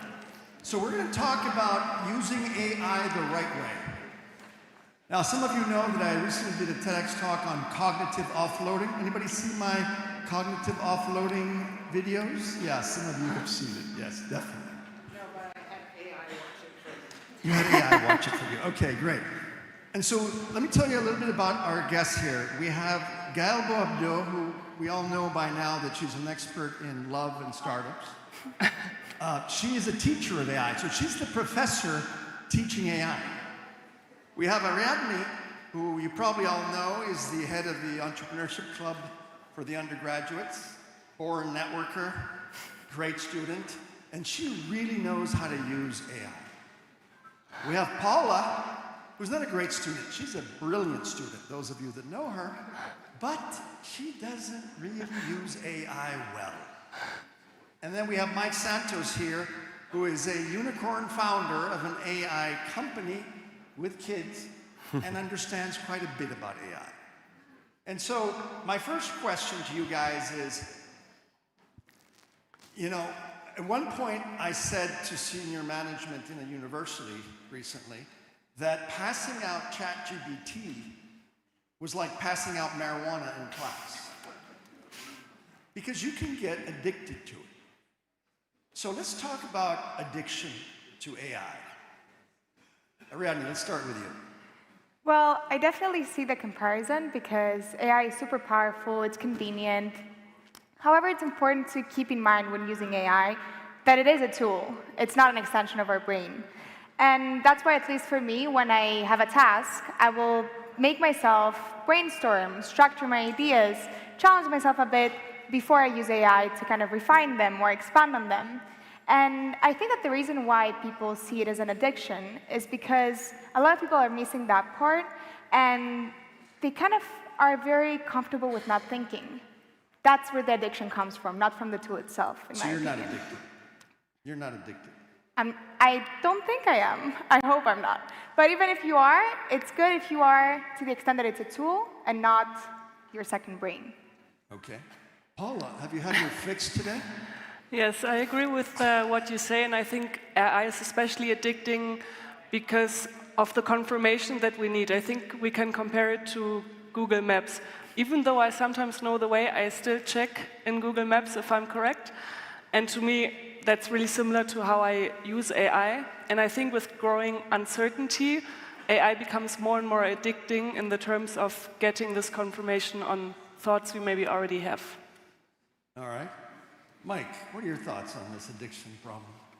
Yeah, well, I was actually thinking, what can I say to these students, right? These two students, the bright one, the not so bright one, and the rest of the students here about using AI on a day-to-day basis for studying, for forming yourself.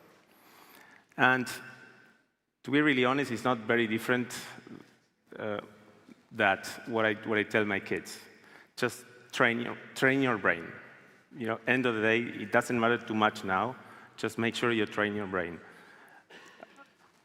I'll elaborate a little bit on that. You know, the brain is a very powerful AI system. So we can do a lot of things with very low energy and very low mass. You know, I'm an investor in a data center business called Nebius. It is pretty successful.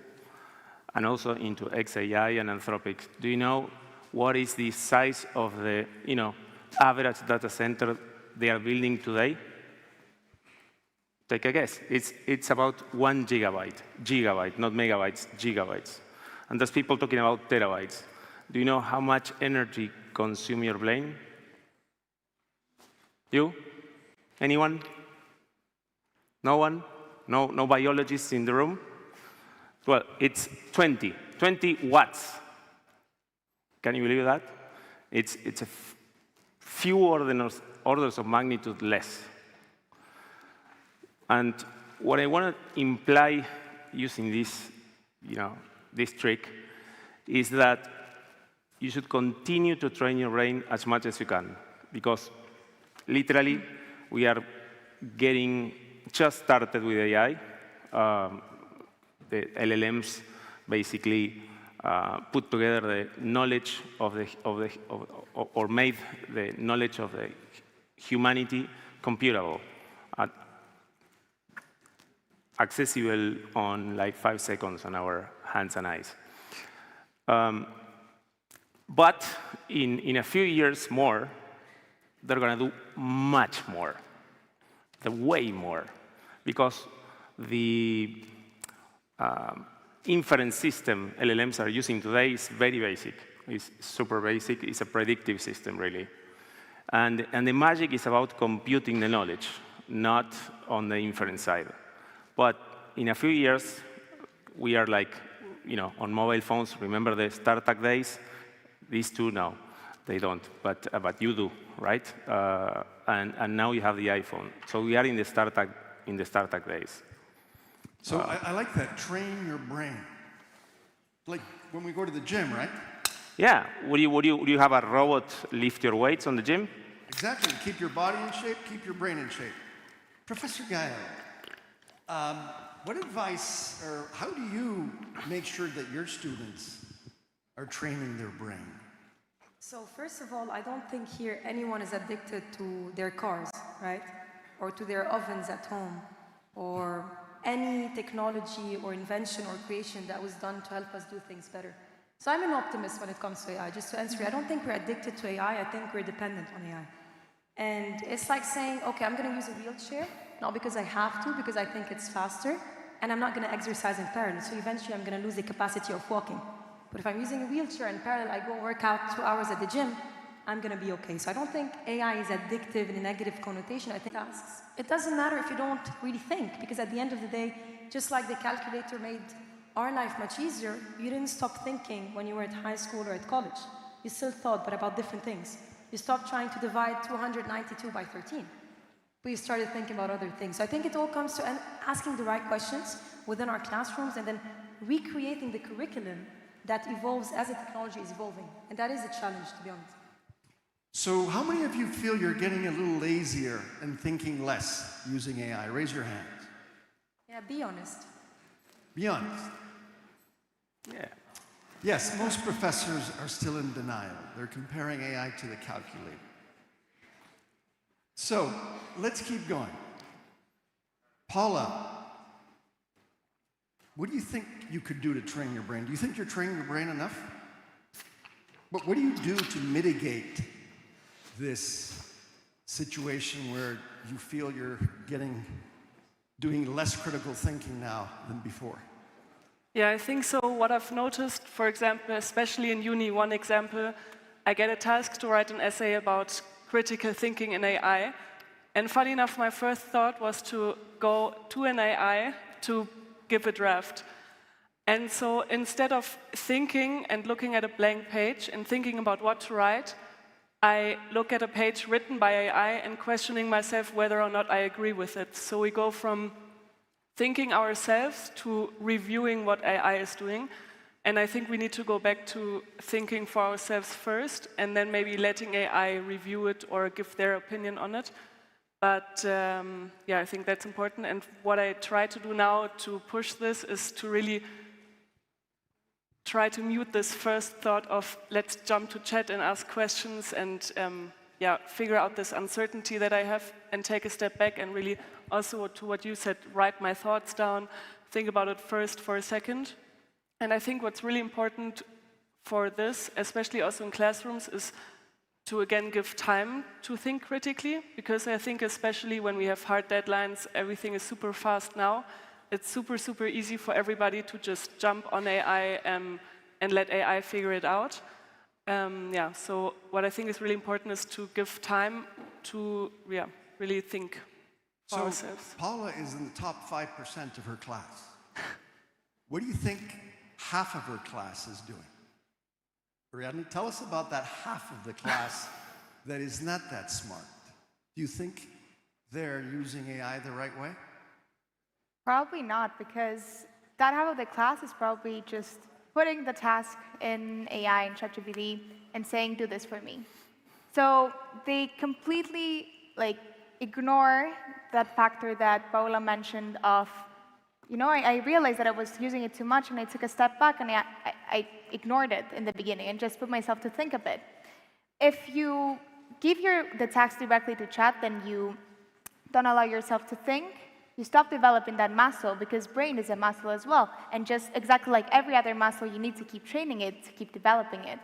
So I feel like this leads to the students losing some very important parts like originality, authenticity, creativity, which in my opinion are the future. Because if simple tasks like, I don't know, finance, like financial reporting and stuff can be replaced by AI, then what's remaining is those genuine human emotions and personality characteristics that cannot be replaced by it, that have to do with experience, with maturity, with emotional intelligence. So I feel like that's very important. Can I just add to that? I think we speak a lot about students. What are students doing? What are students not doing? What is half of the class doing? What is the other half of the class doing? But as professors or educators or entrepreneurs or even role models, it is our job collectively to change the way we assess. If I'm still giving the same assessment or assignment that I gave before AI, then I'm failing. Because at the end of the day, if I'm saying you want to be top of your class because a consulting firm is going to hire just top 5%, then they're going to do whatever it takes to be hired. But if I say, you're going to be top of my class, if you go, send me whatever pitch deck you did using AI, I want you to use AI, but then convince me as a human, using what you always talk about, rhetoric, right, Paris, to convince, All my exams are paper and pencil. No phone, no computers, no going to the bathroom.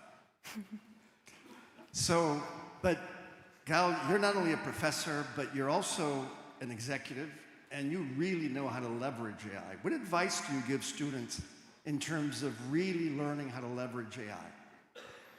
So within AI, within OpenAI, I've created myself a teacher of AI, right? So we all do that, creating custom GPTs, and I've done that to teach me AI on a daily basis.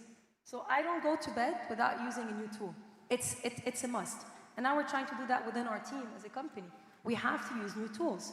So if 1 month ago we mastered the art of market research, now we have just mastered the art of creating prototypes in 24 hours. And so, guys, information is available like there's no tomorrow. And I know everyone says, if you don't use AI, a person that will replace you. Not only, you might not even in 10 or 15 years, and I don't want to sound dramatic, you might not even find a job if you don't, differentiate yourself. So AI will teach you how to use AI. She has how many agents working for you? 13. They all have cute names, 13 agents. For every task, she's got an agent that she works with, not for. And that's one of the critical changes here, or things that you need to master. And it's going to get much worse. Yeah, Mike, tell us about the future. Yeah, because we are just, like I said, just seeing the beginnings, and we think it's that it can already take half of the jobs and do half of the tasks for us. And just imagine the moment where we really crack the way this very efficient machine works, and we put together an inference system that can really think, not just process existing content and information. Actually, existing content and information is becoming irrelevant now. But just think for a moment when we add to all this knowledge a very powerful inference machine, a new one that is ready, that it's becoming, the second you launch it, it's becoming smarter than us. That's why it's called a SI, artificial superintelligence. And if you iterate that a little bit more, like 5 years, 10 years, 20 years,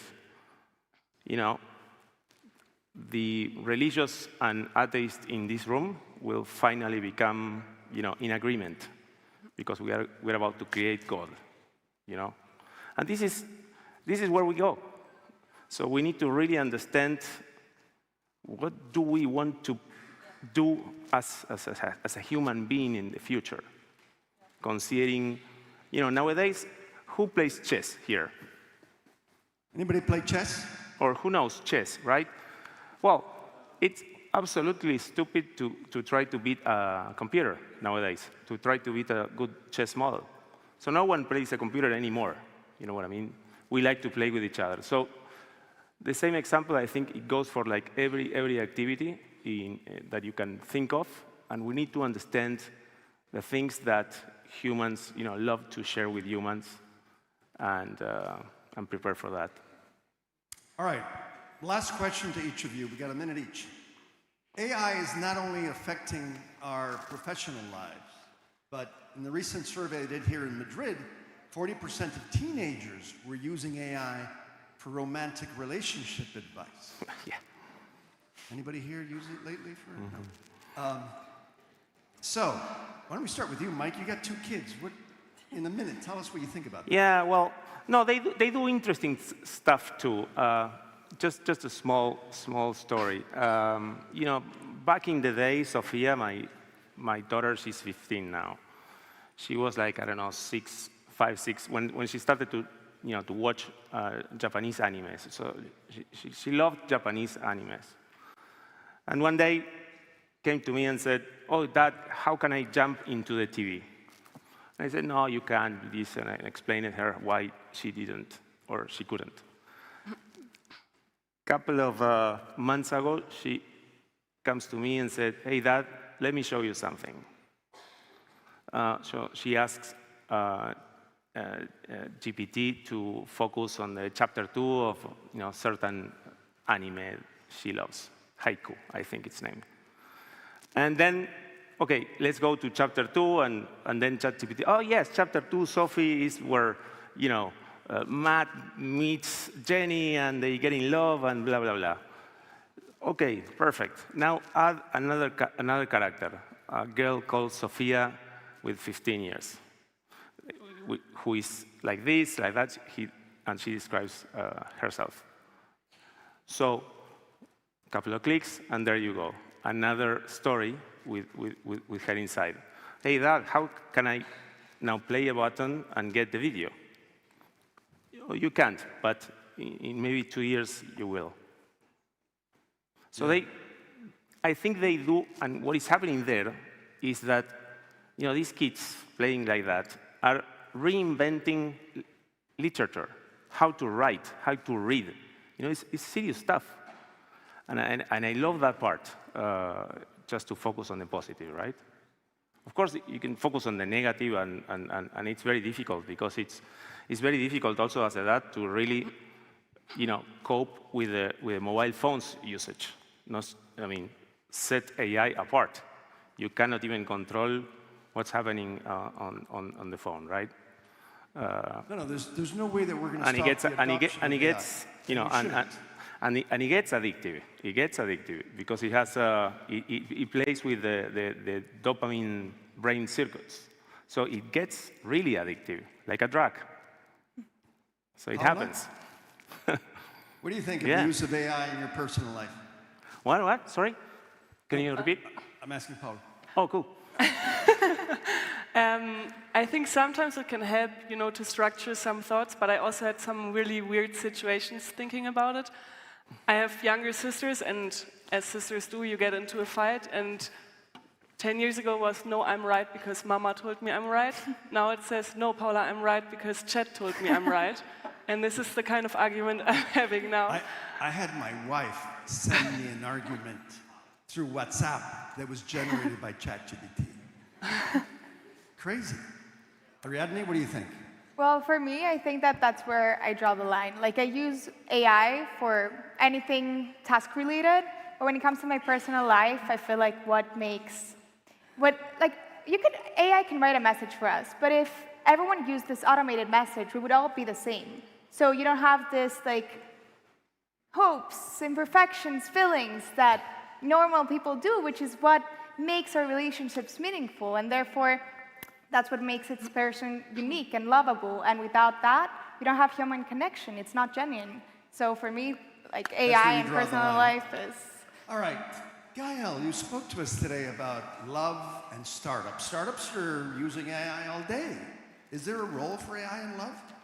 This is going to follow me forever, isn't it? Oh my God, I regret it. I once exported a chat. And then I zipped the chat and I put it into OpenAI. And then I said, because I wanted to prove a point, obviously, because us women love to always be right, that is true. And I said, analyze the personality of that human. And then ChatGPT came with references to why this person's narcissistic, which I knew it, No, but jokes aside, I think I agree, we should be careful, but at the end of the day, AI is not smart yet, it has a great memory. And so the way you're going to ask the question is going to bias that model. So if I go and say, prove me why that person is a narcissistic, I say, oh, he's narcissistic because. Okay, now prove me why that person could be my husband. Well, he's my husband because. And so, right? So yeah, that's what I think. All right, we're out of time. Give everybody a big hand, please.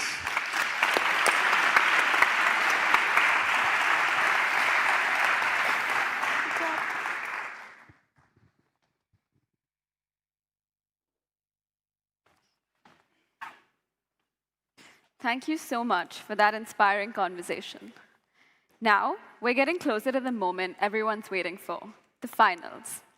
To lead us into this next part of the evening, please welcome back Paris Teatraz, Managing Director of Venture Lab.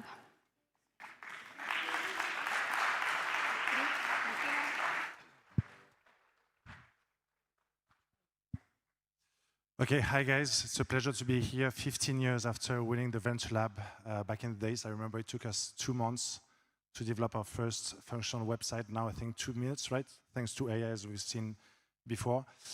Anyway, I'm here to announce the launch of the Climate Tech Lab at IE.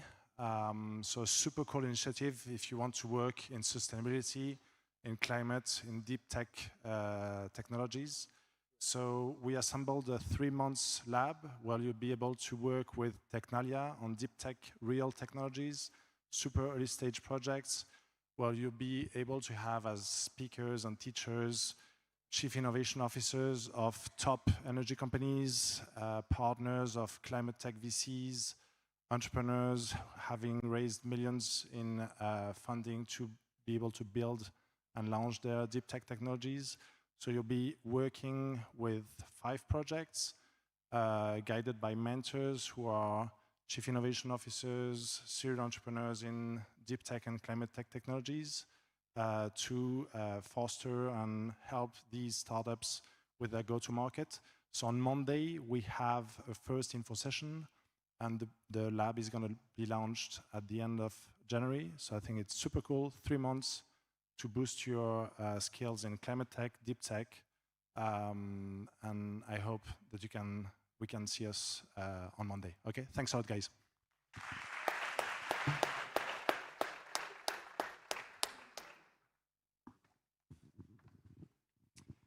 All right, so before we begin with our finalists, which is the big moment, I'm inviting the Dean of the School of Science and Technology, Iklak Sidhu. Let's give him a big hand, please. And the Vice Dean of the Undergraduate BBAs, Henry Bradford. So Henry, why don't we start with you? I thought we were going to play chess. No, we're not going to play chess against the machine today. I'm very happy to be here, and I want to thank you, Paris, because I think that for the bachelor students, not just for the BBA, of course, I am very happy because I see a lot of BBAs here. But I want to thank you because the entrepreneurial ecosystem that we have here at IE is amazing, and you play a very important role on that. So thank you very much, and a big applause for him. Yeah, we are very proud of the BBAs. How many BBAs do we have here? Raise your hands. Increasingly, Great. the BBAs and the undergrads are playing a very important part, not just in the venture lab, in the M&A lab, search fund lab, and they're the future, right? Thank you. Well, thank you, Henry, for all your support. Paris. Thank you, Paris. Iklak, what's happening in the technology school? I was hoping for a hard question. All right, fine. So there's a lot going on in the tech school, science and technology. For one thing, we're working on a PhD program. We're going into engineering. We're building 4 labs that include climate and energy, health, and when I mean lab, I don't mean like a room or a classroom. I mean a floor. And I don't even mean a floor. I mean the first floor of like a global set of labs. So like, you know, I mean like MIT Media Lab, like that idea, not like, you know, like an exercise. Anyway, we're building 4 of these. Another one is financial systems, and then core technology, which includes robotics, AI, and high-performance computing, among other things. So anyway, we're doing a major build-out. We're building a real engineering school, and that's my update for today. And so, do you think that's going to play a big role in entrepreneurship going forward? What if I said no? Of course it is.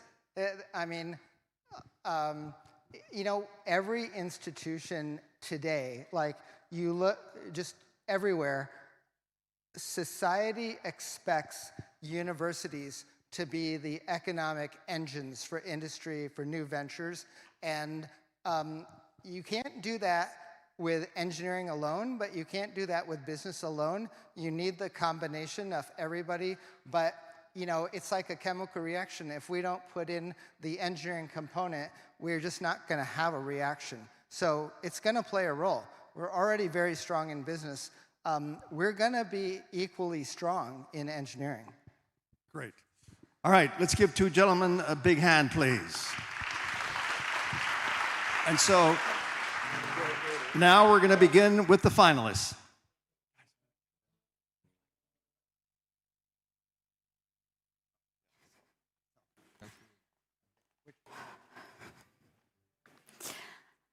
I want you all to go back to your past for a second. Close your eyes if you have to. When was the last time that you witnessed a moment where the future became visible? Not in a textbook, nor in theory, but right in front of you. Because tonight, that is what we have been experiencing. Every single one of the teams who stayed in this stage reminded us of one simple truth. The world doesn't change because someone had an idea. It changes because someone had the courage to pursue it. And now we're reaching the moment where courage meets possibility.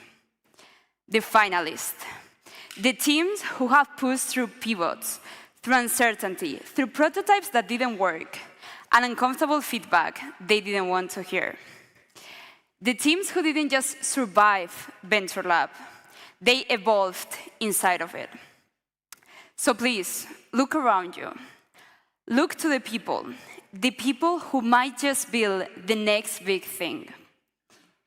The game changers, the 10%. So get ready. Ladies and gentlemen, because the future is about to walk on stage. Please give a round of applause to our Venture Lab finalists. Yeah.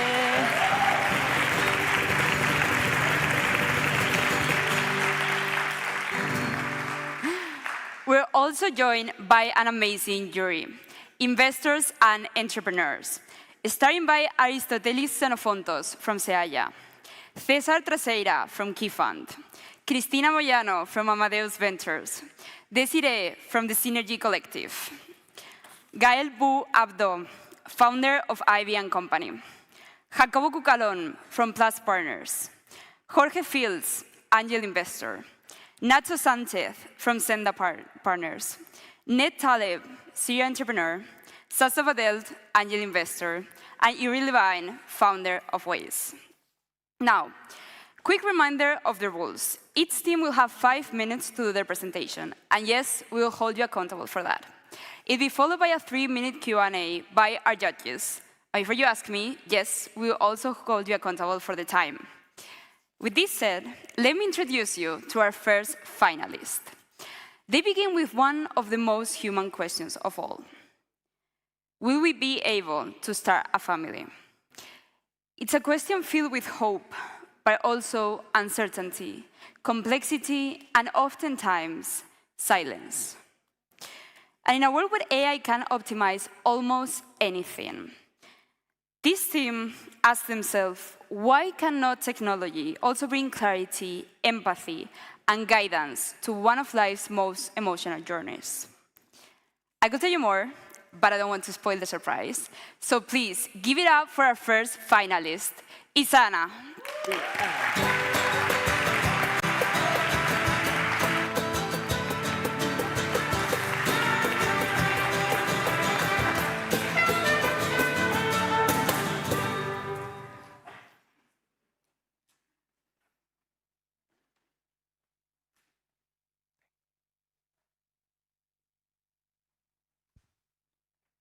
My parents had a secret for 30 years, that I was born through fertility treatment. But why it have to be secret, even they put more effort than others to have me? Because they felt shame and stigma, something to be ashamed of. Hello everyone, we are Izana, reproductive health operating system. Today, more than 100 million people face infertility, fighting silently to have families. In global north, waiting time and cost lead to isolation and depression. And in the south, lack of access and awareness and stigma lead to divorce and domestic violence. But the most shocking fact is 25 million people could have avoided infertility if they had awareness and support for their lifestyle. So maybe my parents could have avoided by changing their lifestyle. They wouldn't have had to feel stigma and shame and keep it a secret. That's why we created Izana, to make reproductive health more affordable and accessible and science-based. So how does Izana work, right? Izana is a predictive biomarker engine, and we use a rules-based approach to analyze biomarkers from your lifestyle, at-home test kit data, and even your blood work to first understand your reproductive health and then generate a personalized plan tailored to your body and your lifestyle to improve your reproductive health. So first, the system analyzes your biomarkers and creates a snapshot of your current reproductive health status. If there's an issue detected, then the system would send you an alert and you can book a doctor's appointment as well. Now, it also shows you your potential score. And when you follow our plan, along with a biocoherence engine, which tracks your daily patterns and analyzes those patterns to give you daily actionable insights. So we have a couples dashboard where both couples can actively monitor their reproductive health and improve it so they can improve their chance of pregnancy. So we've been building Izana. We've built the version 1 over the last year, and we've been able to do that with partnerships with more than 10 hospitals, because this helps us calibrate our engine, and it's proven as a proven acquisition channel, because we've grown to acquire 120 couples over the last 6 months. So these are active subscribers who are seeing tangible improvements in their reproductive health, because 92% of them have said they would recommend Izana. But more importantly, these couples represent the core of Izana, because we're able to build smarter and grow faster with their feedback as well. This is crucial because we're dealing with a global challenge, and our business model reflects that. We're starting off in the global south, with subscriptions powered by active partnerships with hospitals and doctors. And we're expanding to Japan and South Korea early next year. And from there, we hope to expand to the global north with partnerships with insurance companies and hospitals, doctors, and even a startup called Lumia, who we're presenting later today. Reproductive health is a booming industry, and in the last decade alone, there's been increased demand and investment in femtech. With many successful exits, this proves that it is a growing industry. But the thing with Asana is that we are not a femtech, and that's why we stand out. Current competitors have a problem, which is that they focus only on women and specific niches like period tracking. They put the responsibility on users through passive services to navigate complex systems on their own and to educate themselves. Asana, on the other hand, offers an end-to-end comprehensive solution for both women and men. We offer personalized clinic recommendations and personalized lifestyle plans based on advanced biomarker testing and analysis. We want to be with users side by side from before they even know they want to get pregnant all the way through pregnancy and postpartum. This is a big opportunity. We project 5-year profits to exceed 9 million, and with expanding partnerships to Japan, South Korea, and the global north, we expect valuation in 5 years to be over 62 million. Currently, we are raising 150,000 euros to support back-end development and AI training, and also to grow our users as well as build stronger partnerships. This is our team. We started with only 3 IE students, but now we are working with the doctors across the world. Unfortunately, my parents didn't have this kind of help, but now we are helping more than 100 couples, and with you, we can touch millions. Thank you.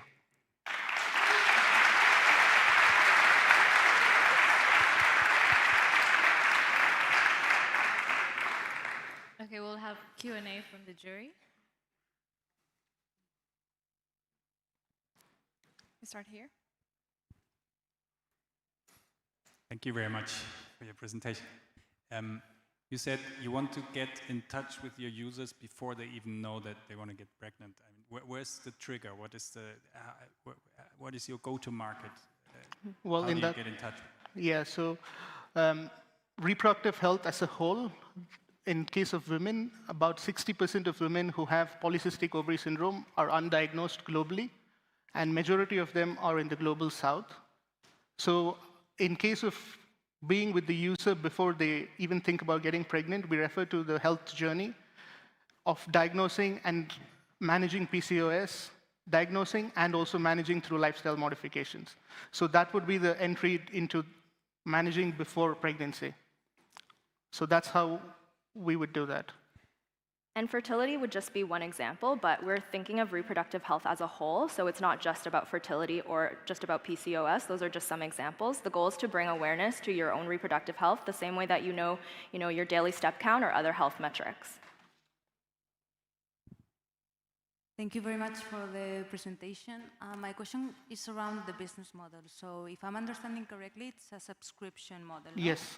And you have a B2B2C approach. Yes. So you're going through hospitals as a trusted channel. What is the value prop for these hospitals? What's the cost of this monthly subscription? How do you... Yes, that's a great question. So there are 2 parts to it. We are doing subscriptions directly to customer and also through B2B2C partnerships. The value proposition for going to hospitals, there's 2 things. One is the fact that these couples that are, for example, taking fertility treatment, because that's the industry that we're currently focusing on, they do not have access to a platform that combines both their lifestyle and the treatment schedules in tandem together, so they can modify their lifestyle, increasing the chance to pregnancy. And also, we've seen from the 120 couples, we've had 6 couples who've gotten pregnant, who've used the service for about 4 months. And despite the fact they had treatment, they're seeing positive impacts in the pregnancy. So the pregnancy essentially becomes much safer as well. So this is the reason that we're going through the hospitals to build a model, to increase credibility, and also ensure that we have more of a lifetime value for the users. Okay, so it's a complementary support to an infertility treatment. Yes, yes, yes. We also offer it to some of our partners are also obstetrics and gynecology doctors. So we offer it to them as well. Hi, team. Thank you for the pitch. Congrats on the project. On my end, I wanted to ask more regarding the global expansion. Right? You went very global very quickly, and I wanted to understand the reasons for this. Is the niche markets or the local markets not big enough? Is this due to synergies with the team, synergies with the go-to-market? What is the rationale behind the expansion? Well, it's because essentially the reproductive health market is very different in each region. And we've realized that in the last year that we've been working. And because we've been at IE and we have teammates from different countries, we want to try and impact different markets and provide a solution that is tailor-made to each market and addresses that market's needs. So for example, you take Global South, India, or these countries, they have enhanced stigma. But in a country like Spain, waiting times of like 8 or 9 months means that couples don't have anything to do in that 9 months. So because we have different markets, we want to try and be present in different markets so we can capture that audience. Sorry. Thank you very much.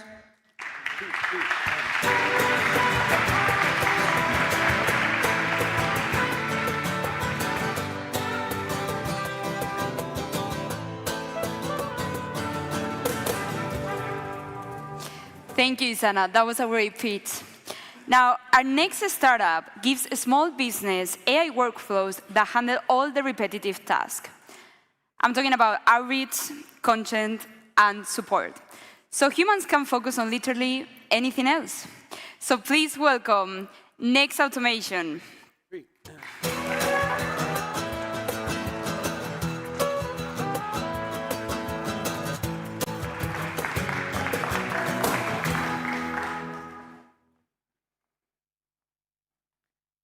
Hi, everyone. I'm Sasha. This is Lucas, my co-founder. And today, we're presenting Next Automation, the AI end-to-end lead engine for real estate operations. Now, let me start with a personal story that began this whole journey. Last year, I was working in a top real estate brokerage in Florida, and they did hundreds of millions of dollars in sales. So I was shocked by the way that they handled their operations.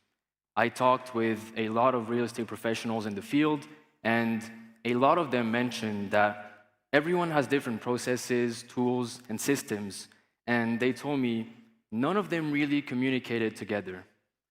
One specifically told me that he thought his systems were very outdated, repetitive, and overall, all the time manual. And I remember one day being assigned a task where for 3.5 hours, I simply copy-pasted data from one spreadsheet to the next. And this whole time, I was thinking to myself, first of all, how is there no solution for this? But also, how is such a big and profitable industry being held back by these manual processes? And it turns out, these necessary but very time-consuming tasks like manual follow-ups, chaotic onboarding, and admin overhead are responsible for more than $10 billion every year in inefficiency costs. So we got together with my co-founder Lucas, and we thought, how could we give back this leverage to these operators? And what if we can make a solution which handled the back end of these brokerages, while the agents can focus on what matters to them and to the consumers, which is the human connection. And the market timing couldn't be better. AI is booming right now, and specifically in the real estate sectors, is forecasted to reach close to $1 trillion in market cap by 2029. This moment became Next Automation, the AI-powered operating system for real estate teams, where we automate lead management, boost conversion rates, and improve operational efficiency by up to 40%. We focused our solution on the 3 main pillars of the real estate customer journey: acquisition, conversion, and retention. So let me show you a real example of a very recent use case that we've implemented for a client. A real estate company in Madrid here is just listed a house on the market, and by pure coincidence, my co-founder here, Sasha, is looking for a house. Well, how is our solution going to work? Well, in the acquisition pillar, we're going to have integrated real estate listing databases and social media tools to source prospects and then qualify them with AI automatically. In the second pillar, our solution have progressive enrichment, and we can reach out to each prospects with the right information at the right time and throughout the right channels. And on the third pillar, retention, we have personalized follow-ups, onboarding, and content creation to keep those clients engaged at all times. The main advantage of our solution is that by focusing on one vertical and those 3 bottlenecks we identified, we can provide custom solution to each client's processes, tools, but maintaining a solution that is repeatable across the real estate industry. Our go-to-market strategy was focused on educating the market, showing to real estate teams what AI automations could truly provide for them. And well, it worked. In the last 30 days, we generated more than 1,000 inbound conversations with real estate professionals. Our calendar was fully booked, and we reached 7.3K of MRR in the last 30 days. And in the last 90 days, fully bootstrapped, we're almost hitting 6 figures in our pipeline. Well, now you may be thinking, if our funnel and strategy is working, why raise capital now? Well, Sasha and I, we believe that our model works, and raising capital will amplify the results we're getting from this model. That's why today we're asking for $200,000. The funds will be used to productize our most asked workflows by our clients to turn this into a complete operation system software for all real estate companies.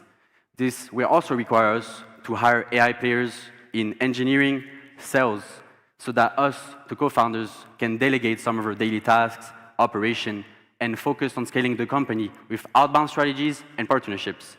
In 1 year, we want to reach 260K of MRR, servicing more than 220 recurring clients across the market. Thank you very much, and visit nextautomation.us/venture for more information.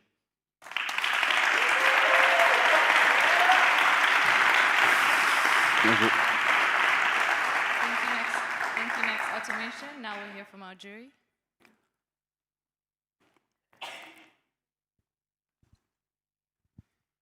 Thank you very much, and congrats on your progress. I still don't get what the big difference is between HubSpot or any CRM and your tool, because isn't it the problem that these real estate agencies, they just don't want to use technology? What are you building on top of what HubSpot can do? Yeah, you're absolutely right, and this is the main problem that we saw while working in the industry and talking with these professionals, and even the clients that we have now always tell us, I don't want another tool, I don't want another solution, and that's why we seamlessly integrate with their existing solutions to remove them from the loop. Everything is handled in the back end, and they can focus on the human connection, and just, as we said, the leads get sourced, scored, qualified, and reached. They get contacted automatically. We give them the best properties that match their research, and then they just show up to the open house, the agent is there, and they can close the deal. I hope this answered your question.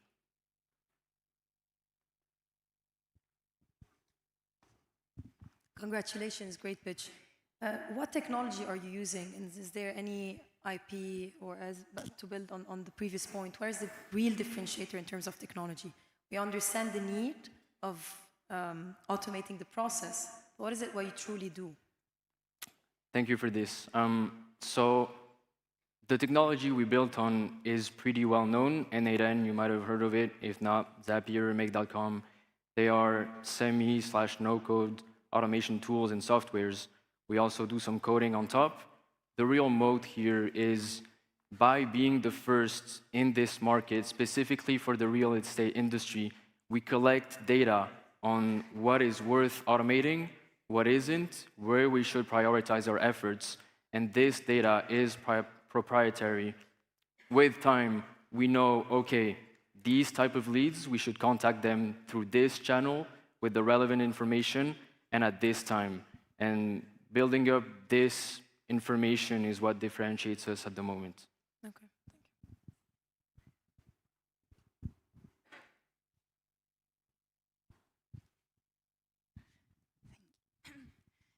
Great pitch and congratulations. Thank you. My question again is a little bit about the tech. So how do you think about competing and the barrier of entry? Because now we're seeing so many CRMs building their agent fleet on top of this. Absolutely. And the nice thing is we integrate with these CRMs. And most of the time, they don't handle the 3 pillars that we outlined. A lot of solutions, as we saw by talking with these professionals once again, really focus on either acquiring the leads, doing research on them, sending them messages, creating content.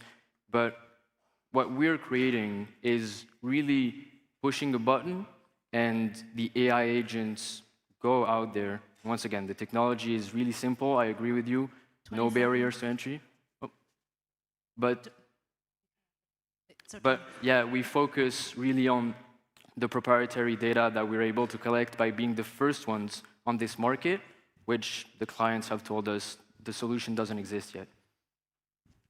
Thank you very much. Thank you.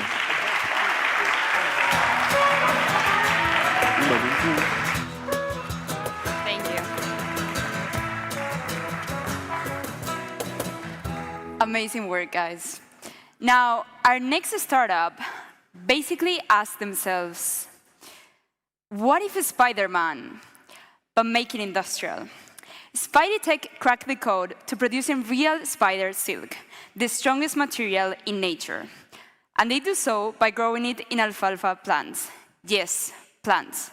Because it's greener, lighter, and already attracting the attention all the way from aerospace to fashion. So please, give it up for the team turning biology into superpowers, Spidey Tech.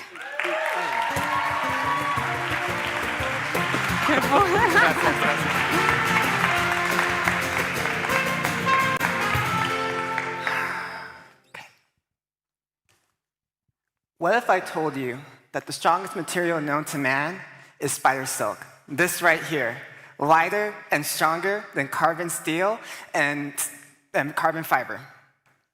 We at Spidey asked this question because currently the world is facing a material crisis. Industries today are racing to decarbonize, as 6.1% of global emissions come from petrochemicals, and the world is expecting a 4.5 times jump in demand for more green materials by 2030.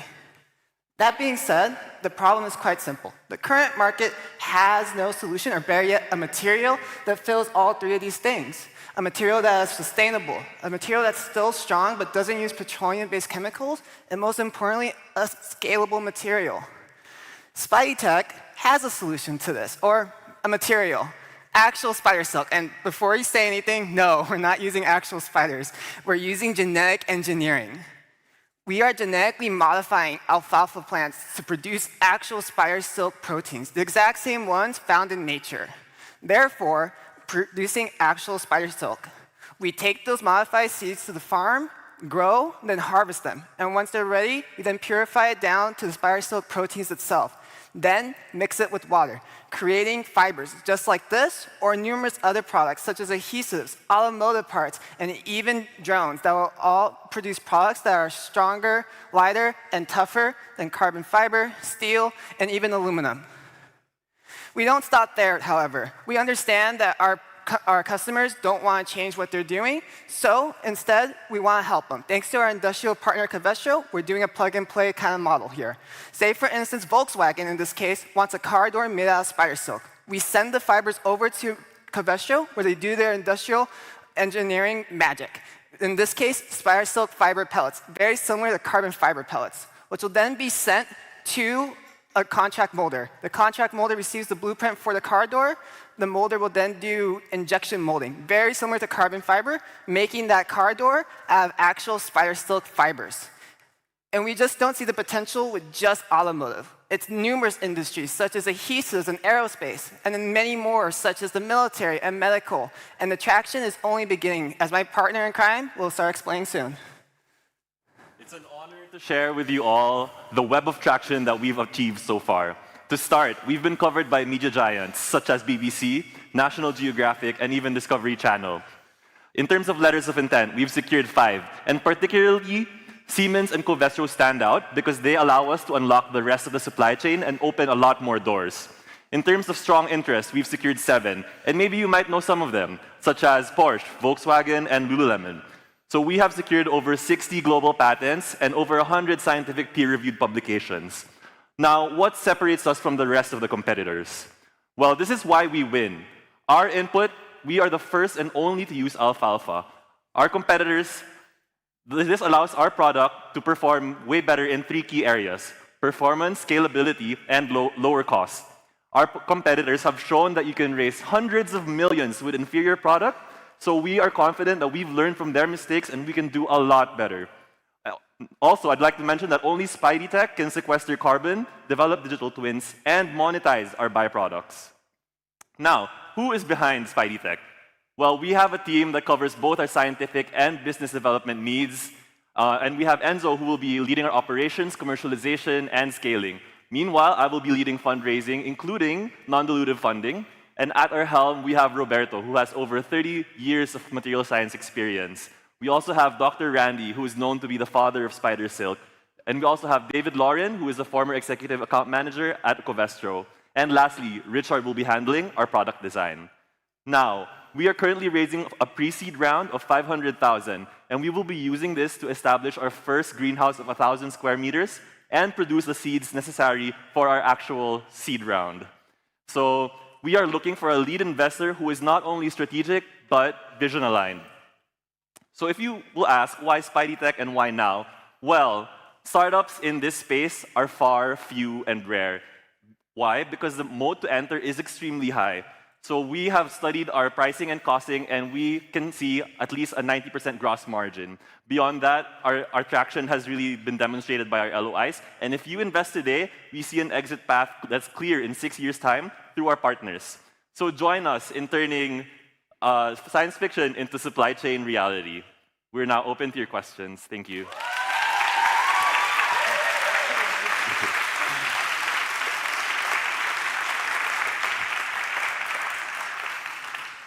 Thank you, Spidey Tech. Let's invite questions.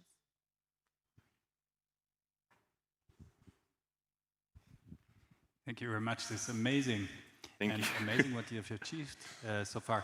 Isn't that a case for public funding? And haven't you looked for public funding of investigation? And yes, so this is actually one of the things we're exploring actively through US grants. We are a US-based company, so we've already actually had a little bit of interest from the Department of Energy to be able to partner up with them for a grant. So yes, that will be part of our non-dilutive funding pathway. And why do you only raise 500? Right, that's a great question. Because the grants will only focus R&D costs, so it will not cover any other costs aside from that. It will be strictly our research and development costs from the US grants. Hi guys, how have you financed yourself so far in terms of the patents and so on? So what's been the structure? So we can tag team on this a little bit. Sure. So it's mainly FFFs, family, friends, and fools. So we have raised a certain amount, like around 1.5 mil from FFFs and other access. And then the R&D for the technology has been gone through many research and developments. So there's a lot of backstory, but the research has started 30 years ago, in the 90s with Dr. Randy Lewis.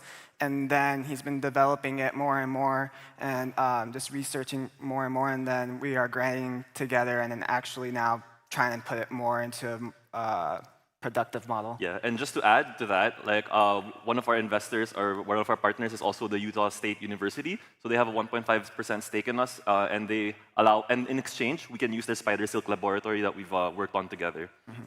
And it's important to note that the partnership, there are no voting rights whatsoever. They are just equity holders. That's as far as it goes. Hey guys, congrats on the pitch, first of all. Thank you. Second, 2 quick questions. First one is, in terms of timing, how long does it take from planting until your seeds are usable? And second, how does the volume in terms of space compare against other solutions? In terms of how many acres you need to produce material compared to... Yeah, that's a great question. I have the numbers actually on me, just not in my head, but... I can answer the second question first. Yeah. So, but For the answer about how long it takes for it to be matured, it's around 6 months. So we need to actually grow the plant first and then actually have it start maturing to produce the protein. It's a plant, so as much as I want to tell it to go faster, I can't. So that's the lead time. And then yeah. And in terms of your second question, so basically the ratio would be, for a greenhouse, for example, it's 1,000 square meters or 1/4 acre. This would produce around under 100 pounds of spider silk protein. Thank you, founders. There's going to be more time for questions in the networking session afterwards. Thank you so much. Thank you.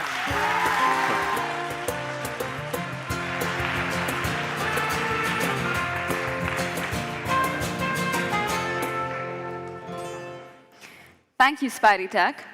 And from innovating with nature's strongest materials to supporting one of life's strongest moments, let's welcome Lumia, who are making access to fertility care more personal and supportive for families.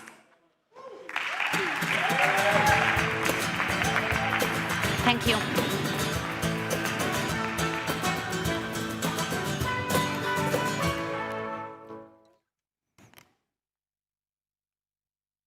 How can I go back? Okay. Last year, I got accepted in my MBA. That meant that I will have to push a little bit further in time my project, creating a family. I'm Maria, I'm 27 years old, and last year I took the decision of freezing my eggs. I took this decision because of the following data. A woman is born with 6 to 7 million eggs. And although this seems quite a lot, let me tell you that by the age of 30, she has lost nearly 90% of them. And by the age of 40, only 3% remain, and the percentage of getting pregnant is reduced to 15%. You might not be familiar with this data, but you may know that parenthood has already been delayed year by year due to the fact that women are trying to prioritize their careers before settling and creating a family. Also, 1 out of 6 people globally are affected by infertility. This brings us hope with science. Assisted reproduction technologies bring hope to all of these cases, and we have to say that this is not an easy path. Cost is the main reason why people don't go into fertility treatments, and stress is also the main reason why once they have done it, they disrupt the process. This is especially true in the US, where a fertility treatment can go up to 25K, yes, 25K, and support it's really little, both in psychological terms and economically. While doing our research, we saw that Spain could be an amazing opportunity for this market because we're offering the same high-end technology at 1/3 of the cost. That is why we saw the opportunity here, and we decided to create Lumea. We want to help people start families at 1/3 of the cost with the same high-end technology and giving them with the support that they are asking for. Let me tell you how this will work. Please meet Megan. Megan is in her mid-30s and she has been trying to conceive for a year now. Stress is becoming a part of her life and she is looking for another alternatives outside the US. She finds Lumea. She makes an appointment with us, and in that first appointment, we will get to know her needs, her profile, in order to provide her with a personalized support plan that will include 3 packages. 3 packages that will depend on the services that she wants to include during her journey. Once she has decided, the next step is to connect her with a fertility clinic here in Spain. In that first interview, they will set the guidelines that she will have to pursue back in the US before coming to Spain to prepare herself. Once in Spain, the only thing that she will have to do is to relax and follow her fertility treatment because the Lumea team will be here in every step of the way. We are a B2B, B2C platform in which we will be charging to the patient with one single closed price. This will come through our platform and we will be distributing it through our partners after keeping a commission. We have designed our packages in a way that in the second year, we're already making a great profit. In fact, we have to highlight the Aurea package as our high-tier package that will bring us with the highest margins. This is already happening. People are coming to Spain to pursue their fertility treatments because the results are amazing. In fact, Spain has become the mecca of fertility, and clinics are already seeing how their customer base coming from abroad is increasing in number, up to 50%. In fact, in hubs such as Madrid or Barcelona, this percentage can go even higher. The private equity firms are already seeing this opportunity, and they know that our market opportunity is worth $220 million US. We have already partnered with a fertility clinic in Madrid. We have talked to US doctors and associations, and our platform is ready to launch. As for the team, we are connected to the problem, and also our background in healthcare, pharma, or even wellness and customer experience bring to Lumea what we need in order to scale. Of course, our advisors are the cherry on top, and they will give us with the technical skills that we need in order to provide the medical excellence to our patients. We have done our homework. We have settled the foundations, and we are asking for 300K in order to make Lumea scale. So, as we do, if you want to help people start families, please reach out.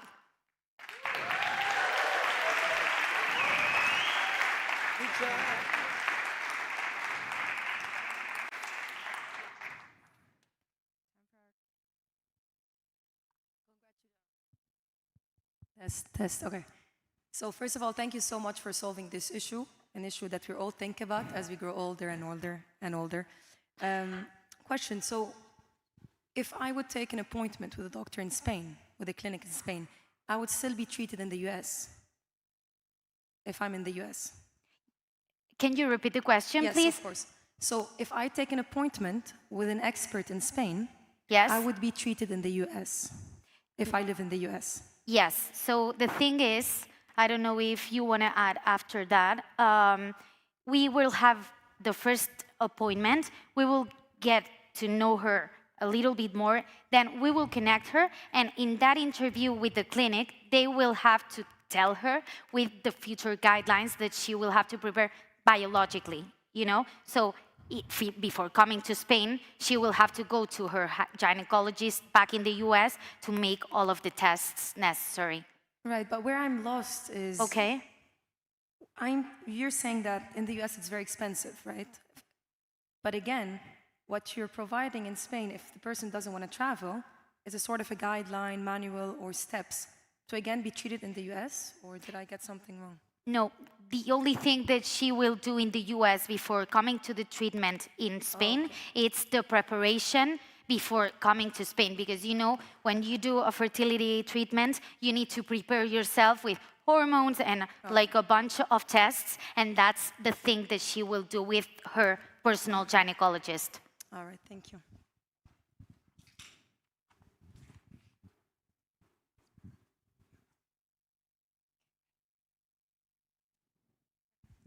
Thank you very much for the presentation. I had a very specific question. So what type of treatments are we talking about? Is it egg freezing? Is it fertility treatment? Because I would understand it's different. We are doing the whole fertility treatment in vitro. We are also doing freezing eggs. The idea is to expand to all fertility treatments. They are very similar between each other, so we are not cutting there. And are you talking to clinics that have both presence here in the US and so that they... We have partnerships with both clinics in the US and clinics here in Madrid, yes. Because if I were to freeze my eggs, I would understand I would prefer to have them closer than have them offshore, no? But you want to go? Okay. Yeah, we thought about that, and there are logistics specifically for these types of, and also regulations for these types of concerns. And yeah, if they want to have the eggs back in the US, they can totally do. It's available both in logistics and regulations. So they can come, freeze their eggs, and then when the time comes, they can get them back to the US. They could take it, but the idea is that if they are coming here, they are coming in order to make it cheaper, the treatment. So it doesn't make a lot of sense to take them back to the US. So they will stay their eggs here and do the whole treatment here in Madrid. Thank you, And Lumia. how did you come up with the pricing? Because if it's to make it cheaper, I would understand that you are taking into account the price of the fertility treatment together with your advice, no? Yeah, that's a very good question. So how we're going to tackle it is that, first of all, the price, we are comparing the fertility treatment price together with the US and Spain.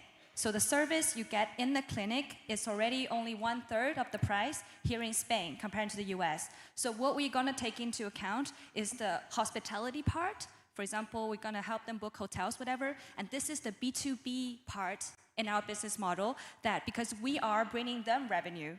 So what we're going to do is that we're going to ask for commission. That's why our package charging from our customer is going to be one price. Thank you, founders.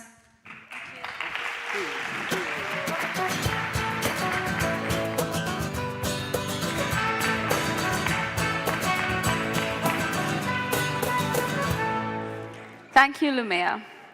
From life's most meaningful journeys to staying safe wherever we go. Up next is Nerion, who are making safety at sea smarter and more reliable.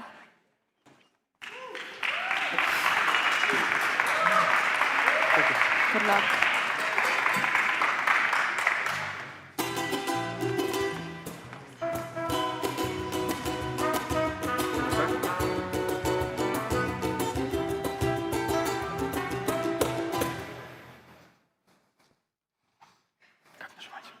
Presentation.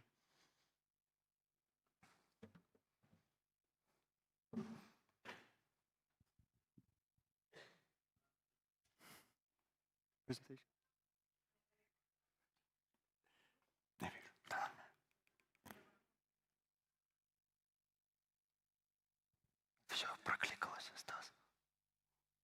Sorry guys for that.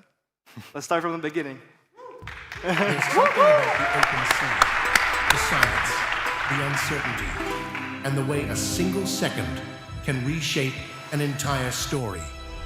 Let us show you what we mean. We are Nerion, and before we start, we'd like to share a quick story. So let us take you back to the 20th of October, 2025, the day of the major incident. As you can see here, there's a ship traveling from Spain into the open waters. And at around 2 a.m., there is a person standing next to a railing. So happens that the person falls overboard. And the issue is that nobody saw that happening. So the more time passes, the further the person drifts away from the ship. At around 3 a.m., people finally realize his absence, and therefore Code Oscar has been called, meaning that the search has begun. However, at that point in time, the search area is so huge, it makes it practically impossible to find anybody. So even though they've been searching for 7 more hours, it was to no success. The person was now effectively gone. Unfortunately, this is not the story we made up. This is a true story that happened on the Norwegian Jewel cruise just around a month ago. A true tragedy. But what if we found a way to change everything? Let's rewind the time. Same situation, same person, same ship, but now they're wearing a Nerion bracelet. As soon as they fall overboard, they get instantly detected. No delays, no nothing. The safety crew comes out, picks them up, saves them, and brings them back to the ship. But now the question is, how were we actually able to do that? Well, that's when the Nerion will step in. Besides it working as a key device to open the suits and payment method for the passengers, using NFC, detection and communication will happen instantly using long-range radio, which is called LoRa, and smart detection system. Our water and motion sensors can accurately detect the fall of the man over the board, and LoRa will send SOS alerts and the coordinates of the person straight to the ship. So ladies and gents, let us show you how it works. Hey there. So, as you know already, the difference between being detected and lost permanently at sea is measured in mere seconds. This right here looks peculiar, but this is our functional first prototype, which boasts all the technology and the sensors that we've been just describing. So let us actually see what Nerion does when it touches water. Are you ready? So as you can hear, instant detection, and if you can look at the screen, you will see the emergency broadcast has begun. Nerion has entered the water, it knows it, the ship crew has been alerted, and the person will inadvertently be saved. To validate this idea, we spoke with the professionals in the market and launched our survey. So, this service showed a strong demand with over 90% saying that they would buy our product, 74% saying that they lack confidence in the current solution, and our experts showed the same thing. Passengers get lost in sea far more often than we think. But the story doesn't end with the cruise ships. Our solution, in fact, can be applicable to the whole maritime industry and all types of vessels, from ferry operators to large cruises. And the market for that is huge. 4 billion euros for the man-overboard safety solutions, 200 million euros for the reachable region within the Nerion's target, and 8 million euros for our first 3 years of operation with a deployment phase of 300,000 in Spain. In Spain is where it all begins. That's where every idea was sketched, that's where all the numbers were counted. So let's start with the cost. The cost for our project is estimated at around 300,500 euros, with a breakdown that you can see right now on the left with development costs, marketing and launch and contingency funds. The revenue path is very clear. In the first year, we operate with a small loss, and the second year, we work with bigger companies and reach our break-even point. In the third year, we work with the giants and reach high profits. Looking at the competitors' landscape, one thing comes clear. Nerion is the only solution that covers all the requirements without the usual trade-offs. As for the pricing, we want to set 79 euros per unit for the B2B sales and 99 euros per unit for the B2C sales. Last but not least, let's talk about funding. Our strategy is simple. 40,000 for crowdfunding, 60,000 bootstrapping, and 300,000 for private investment. Well, now let's look at the team. We've talked a lot about numbers, but let's finally meet the team. We're a team of 5 people focused in every area possible, in engineering, marketing, operations, you name it. With this team, we'll bring Nerion to life. Thank you so much for your attention, and we're ready for your questions.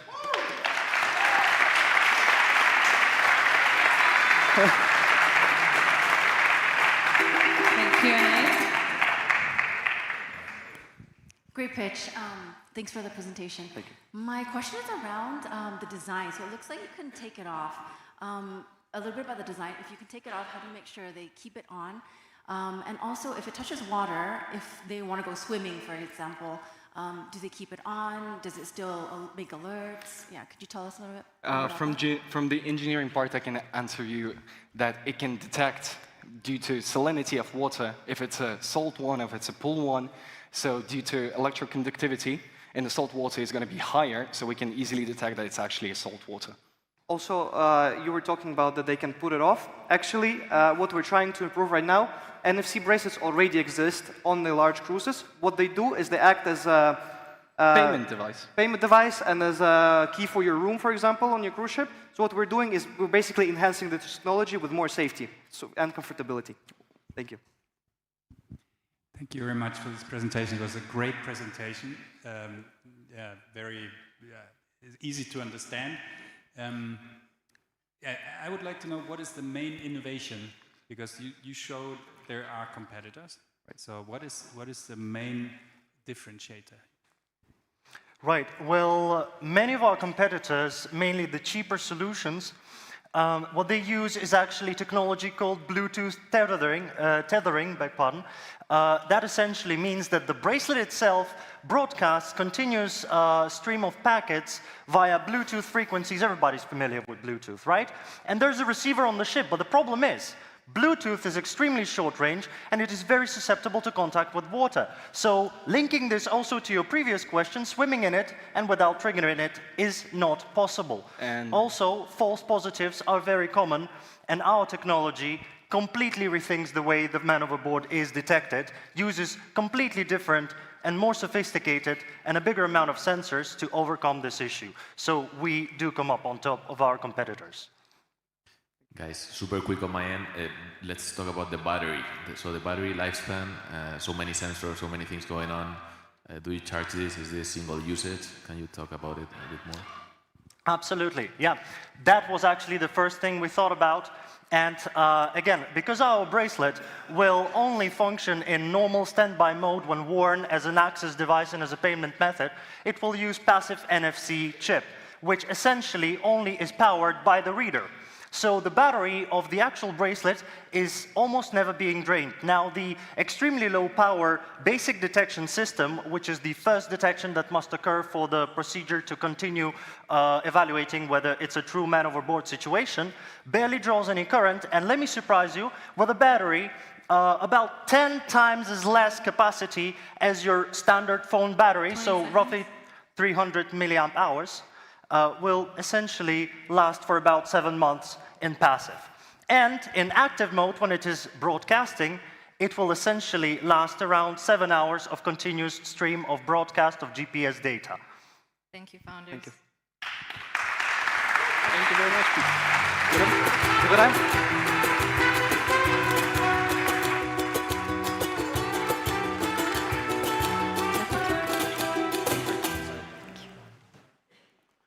That's definitely one way to keep safety smooth sailing. Thank you, Nerion. And continuing with ideas that support family life, up next is Baby and Bee, who are bringing circular fashion into parenting in a simple and practical way.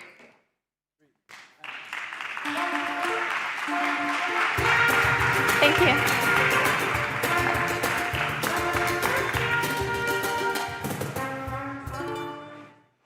So, have you ever thought about how much parents spend on their kids' clothes?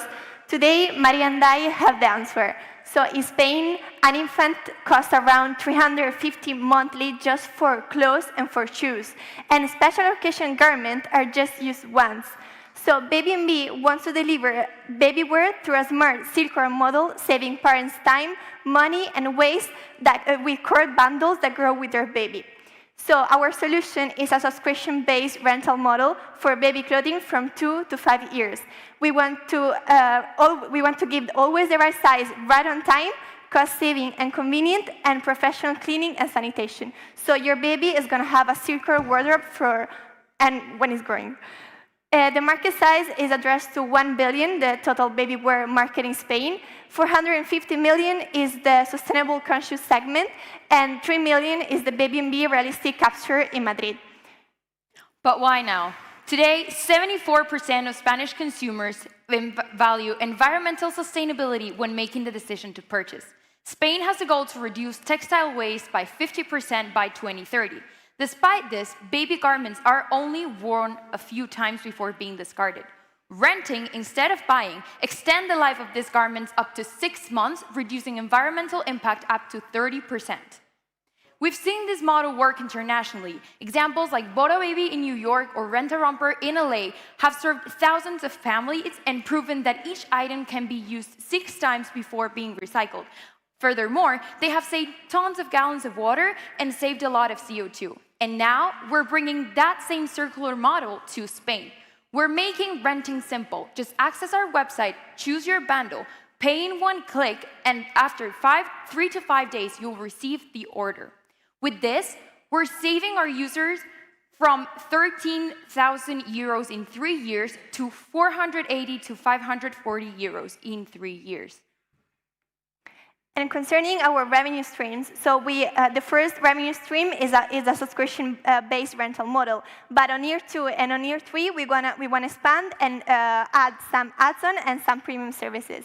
So the subscription plans, like the bundle, is going to be 2. The mini plan, just for 6 months, with 2 packages, each lasting 3 months, 90 euros each. Like total, sorry. Girl plan is going to be a 1-year plan with 4 packages in total, 1 per season. And one is going to cost 160 in total. Our roadmap for year 1. Okay, so now in 2025, we have already completed the creation of our website and have already contacted future consumers and validated this idea. Now, our first year in 2026, during the first 3 months, we want to raise awareness, create social media campaigns, collect clothes from local stores and family and friends, and launch a mock-up test on our closed environment. Once we start receiving orders, we'll start preparing the bundles, distributing them, and we'll stay in contact with the clients throughout the 3 months that they will have the bundle before we change it. With this, we aim to get to 500 clients. On years 2 and 3, we're planning on expanding. We're planning on getting to 1,250 clients in year 2 and 2,500 clients on year 3, and adding new features such as premium add-ons, the growth bundle that Francesca mentioned, and new pop-ups and community events to grow the circular community in Spain. So concerning our financial projection, on year 1, we're going to have a loss of minus 49K. But don't worry, on year 2, we're going to break even. And on year 3, we're going to experience a higher revenue. And our adoption strategy, we're going to take some clothes from parents' donation, about 60%, and 40% from baby boutiques. And we want to partnership with the baby boutiques and also with eco laundry services. And also we want to have social community and have parents ambassadors. Our team is going to be your favorite kids crew. We have experience in financial services, in marketing, and in retail. And our success is based on trust, quality, diversity, and sustainability. And of course, we deliver personalized customer service to accompany the parents throughout the whole journey. Now, to make this a reality, we're raising 200,000 euros mainly to be spent on logistics setup and tech development. So we're making sustainability attainable and accessible for families, reducing them waste, money, and time. Dress your kids in love, not in waste. We are Baby and B. Thank you very much. Thank you.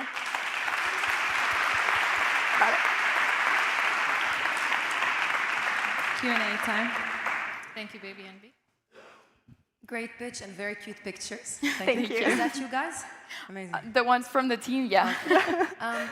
So you're raising $200,000 for your euros, and your projection for year 3 in revenue is 200,000 euros. Is there a reason why is that conservative? One, second, could you explain to us if this has to do with the supply chain and explain how are you going to get the clothes and then sell them back and distribute them? Yes. So yes, this is intentional. We want to do it in a conservative way because we're proving if the model works in Spain first. And then what if I got your question correctly of how the cost and how we'll manage the cost and how we'll get it. So first, we are going to get the clothes from the stores. The clothes from the stores are going to cost us around €5 per item, let's say in an average. So when we did the calculations based on the fact that each bundle will have 10 pieces of clothes, including shoes and different types of garments, we got that conclusion. That's the calculation. But you do the buying and then you have a company that delivers. Yes. How does the supply chain look? We get the clothes from the stores and from parents' donations that they want to donate us. We receive the clothes, and then according to the orders that we receive from our website, we'll create the bundles with the 10 pieces that the parents have chosen on our website, and then we'll deliver that bundle, and then after 3 months, we'll change for another bundle. Thank you very much for the pitch. And my question is around the life cycle of the products. No, you were saying you have 2 different sources which are very different. No, yeah. I would understand parent donations probably won't have the 6 lives of the product versus the ones that you're buying on the store. Have you countered this into the cost calculations? How does it work? Yes, so we've taken that into account because obviously for the parents' donations, first of all, we're initially not giving anything back to the parents because for the mock-up test, we're just getting it from our closed environment. And then for the ones that we're getting in store, we are paying for them. Obviously, when planning the cost, we took into account that those that came from parents, we included the cost of laundry and sanitation and evaluation of the product before, in order to guarantee, and for us as well, to establish how much life that item has with us, if that makes sense. So initially, it depends on the state and how the family treats the product, obviously, but we'll reduce it by half. So if something that's new, we said it's 6 months, something that's used will be 3. But again, it depends on the specific product. If we see that something, also if we see something's very deteriorated, we might also reject it. It's, of course. Thank you. There's going to be more time for questions in the networking session. Thank you. Dale. You wanna?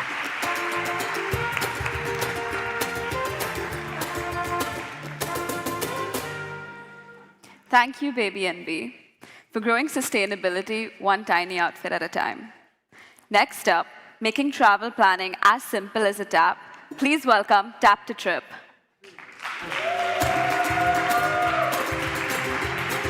Good luck. Yeah.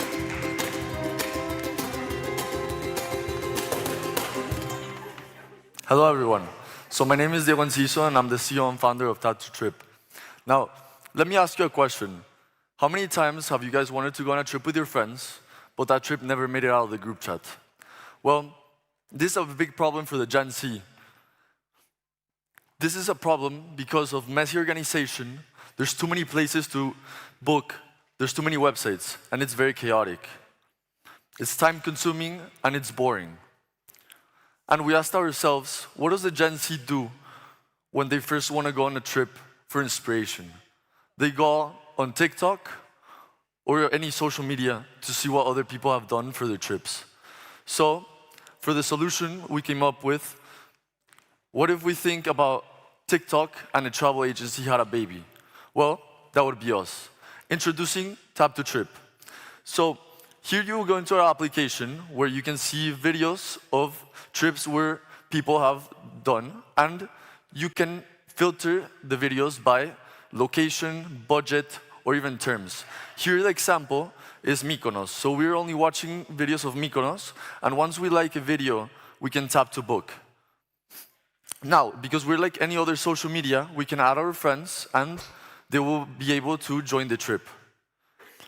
Now, we will be able to put the origin once we organize the trip, and it will appear in our profile page in our upcoming trips. This is replicating the exact same itinerary that these people did. But what if we want to customize this itinerary? Me and my friends maybe watch another video of Mykonos, and we like singular activities from that video. Well, we can tap to book and add to other trip and customize the itinerary that we were doing before. We also have a system that we developed so that all the friends can split the payments directly in the application, so no one has to be putting one card down. Now, let's get into the creators. Anyone can be a creator in this platform, and anyone can monetize from it too. So, to do this, we are an affiliate monetization. So if a creator posts a video, they have to link it to our system so it's bookable. As you can see here in this video, a creator is doing that. And so when the creator posts the video, if another user sees the video and books through it, the creator will receive a commission from that trip. And we have a Tap to Earn program, which is for creators that have large following, and they will earn a higher commission. Now, this goes back to what we just talked about. We're already integrated with Amadeus, which is one of the largest tech travel companies in the world. We're integrated with their basic API, and as you saw before in the video, the activities that were brought up and connected to the video were the ones brought from the API from the suppliers that Amadeus provides us. Now, our next steps is that we're integrating to their most advanced API, which is their enterprise API, which will unlock us 450 plus airlines, 2 million plus hotel properties, and we will be able to work with the largest experience providers. Now, our competitors. Stellar is a group travel planning app, but they redirect you to other platforms like Booking and Expedia. They do not do the booking themselves. TikTok is the Gen Z inspiration app, so the Gen Z goes to this application for inspiration. There's not really a booking inside of the application, and Booking.com is the opposite. So they are the largest booking platform, but they have no social media on it. Now, our market size, we're only targeting the Gen Z travel market. The TAM would be up to 110 billion, the sum to 33 billion, and the sum 330 million. Now, as you can see, we have very strong projections. In year one, we would finish with an EBITDA of around 100,000 euros. And if we go up to year 5, we would finish the year with an EBITDA around 11 million. Our investment terms, we're asking for a 300,000 investment for a 10%, so a $3 million valuation. This is our team and advisors. I'm the CEO, the system developers, Jose Miguel, and these are our advisors. Thank you very much, and if you can scan this code to get the beta version of our application.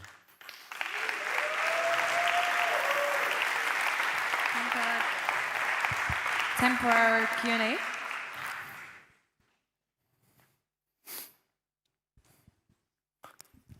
Hello, thank you for the pitch. I would love to ask about the acquisition strategy. So what are your plans regarding acquisition, and what is the expected cost of acquisition? What do you mean by that? How do you plan to acquire these users? Oh, okay, like our go-to-market strategy? Yeah. So we've already talked to very big influencers in the travel industry, in TikTok, that have large followings, and we're basically giving these creators an opportunity to basically have their own travel agencies inside of our application, because they can monetize a lot more. And so they're bringing their traffic from TikTok and other social medias to our social media, because for them it's more profitable. Okay. And what is the commission given to these guys? What is the incentive?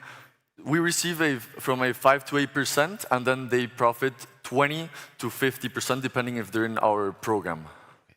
Got it. Hey, congrats on the pitch.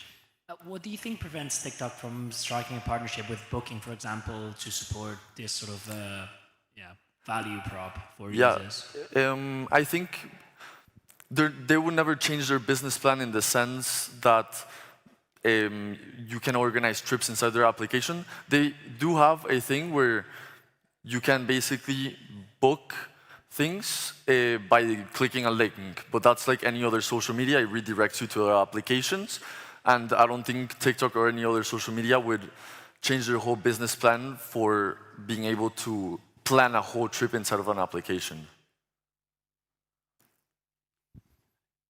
Thank you very much for the pitch. I have a quick question on competitor landscape. I'm quite surprised about on the competitors. Have you done research, because this is not a new solution to me?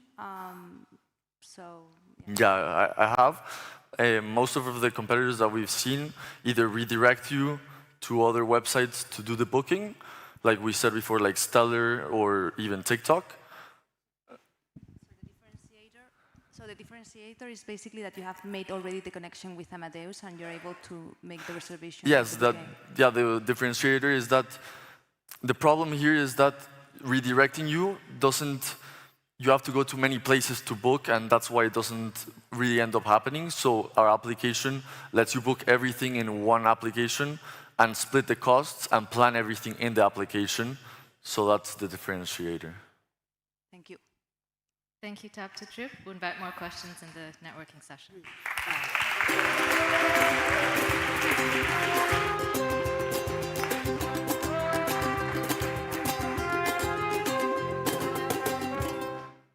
Well, speaking of traveling, we're heading all the way to Latin America, where our next startup is revolutionizing agriculture, bringing better prices, trusted partners, and secure transactions to farmers. Let's welcome Agrori.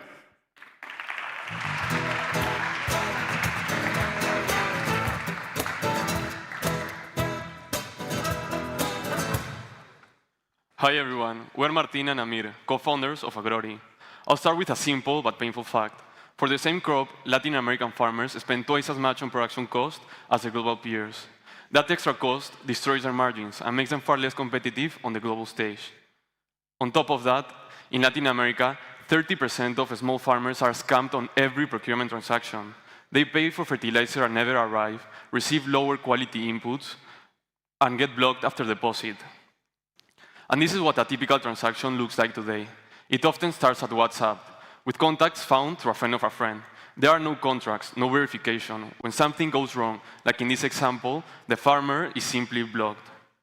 So farmers can only rely on two channels, and both of them are broken.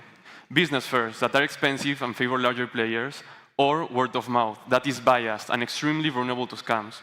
So if you're a small farmer, you're either overpaying or taking a massive risk. Thus, more than 2 million small farmers are forced into informal market and out of reach for major suppliers, because individually they have low purchasing capacity and they are geographically isolated. And Agrori is changing that. In simple terms, we turn hundreds of small risky orders into a few large verified buying pools that suppliers want to serve. And this is how it looks like from the farmer side. First, they create and describe a request. Then Agrori groups similar requests automatically by product, region, and timing, forming verified buying pools. Then the suppliers send their quotations, focusing on price, quality, and service. And finally, the farmer closes a deal with a vetted supplier under traceable conditions. So farmers get better prices and less risk, and suppliers get qualified demand instead of scattered calls. And the opportunity is huge. In Peru alone, small farmers spend around $9 billion every year on production costs. And in Latin America, that figure rises to $260 billion.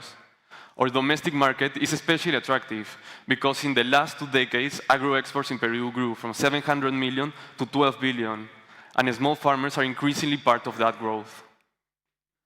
And when we look at existing players, we see 2 clear gaps. Most of them are either international platforms that don't address rural Latin American realities, no small farmer focus, no request for quotation or bidding, or they are local players that are offline and fragmented. So we see it where no one else is operating effectively today. And here is how we monetize Agrori. Farmers pay 0. We reduce all friction on the demand side. We charge suppliers a 3 to 6% fee on every successful transaction. And on top of that, we offer a monthly subscription. With this model, and by scaling both sides of the marketplace, we project exponential growth to 40,000 active users and $12 million in revenue by 2029. In just 14 weeks, our goal was to validate the problem, the solution, and the business model with real stakeholders. We conducted more than 150 interviews and attended 2 major business fairs, which gave us the clear view of the real cost of fraud and informality. From this, we're currently running 3 pilots. Pilot 1 is about testing demand aggregation and community. We've onboarded more than 6 leading cooperatives from various regions, where we are currently organizing over $200,000 for 7 group purchases, and have delivered 4 workshops for farmer organizations. All of these already flowing through our soft launch platform, agrori.com. On the supply side, we've partnered with Nuestro Casa, a top agrochemical supplier in Latin America. Through a commission-based sales pilot, the objective is to send them small, verified farmer demand they couldn't reach before because of informality and scale. For them, Agrori is just a new, low-cost acquisition channel. But for us, it is a repeatable model to onboard regional suppliers. Pilot 3 is with Dominus, part of Damper, the 3rd largest agro-exporter in Peru. In phase 1, we optimize their own input procurement processes. And in phase 2, we extend Agrori workflows to the small farmers in the Dominus supply chain. So one enterprise becomes the gateway to thousands of small farmers joining the platform. This is our scalable go-to-market.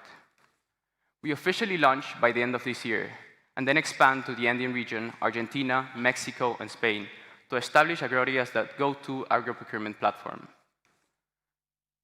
And our diverse backgrounds in economics, engineering, and programming unite us. We're confident that together, we have the capabilities to execute and scale Agrori throughout the region. Today, we're targeting to raise $130,000 to hire products and sales, cover software, and invest in marketing and UX. So, remember Agrori, the procurement backbone turning small farmers into powerful, organized buyers across Latin America. Thank you for listening.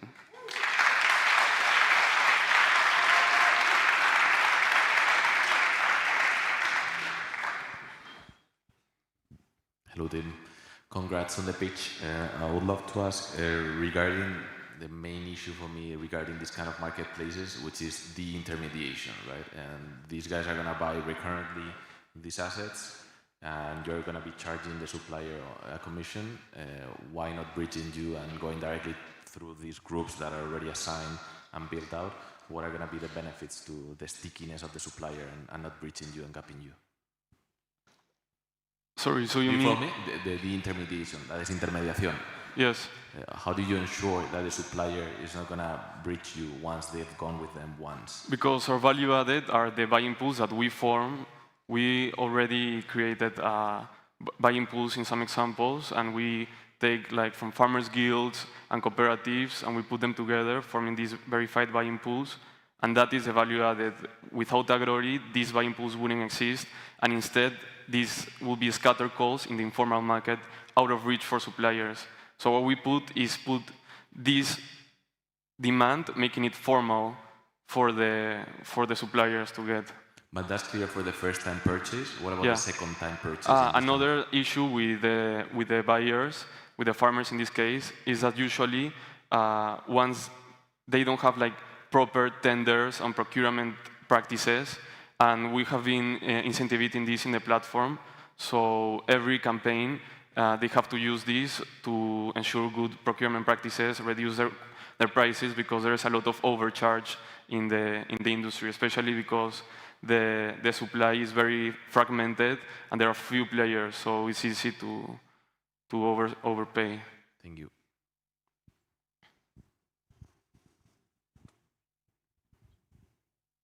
Thanks a lot, gentlemen. Great presentation.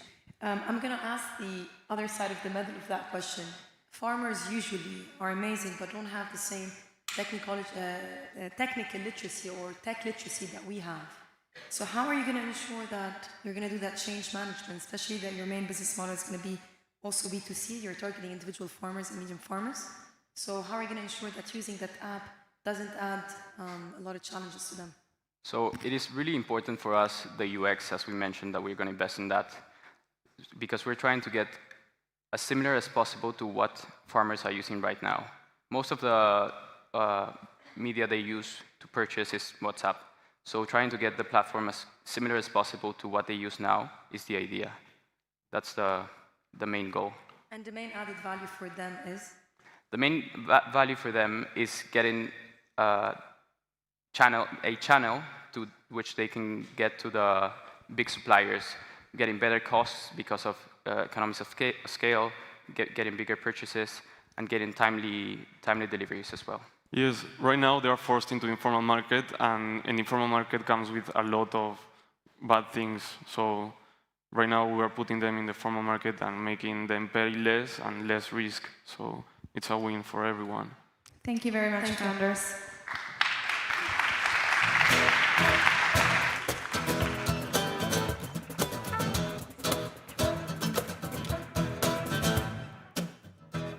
Thank you. Well, from transforming agriculture to transforming how we prepare for life's most important moments. We know that life is unpredictable, and our next startup provides a meaningful way to protect and share your documents, memories, and final wishes to ensure your loved ones are never left in confusion. Let's welcome Crux to the stage.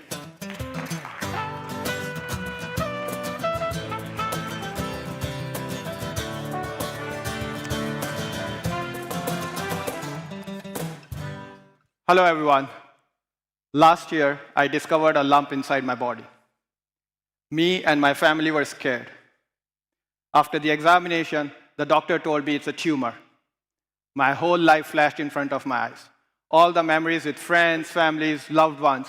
And I was about to ask him, how much time do I have? But then he said, it's non-cancerous. But that moment made me realize how unprepared I was and my family would be if something happened to me in a snap. That's when Crux was born. I started doing survey and I found 74% people knows the importance of creating a legacy plan, but 82% of them avoids it because it's expensive, complicated, and emotionally too heavy. No wonder 22 million adults in the UK do not have a legacy plan, and the fallout is enormous. The numbers are staggering. Over £1 billion every year spent on legal fees by the families for the disputed estates. And behind these numbers is a human cost.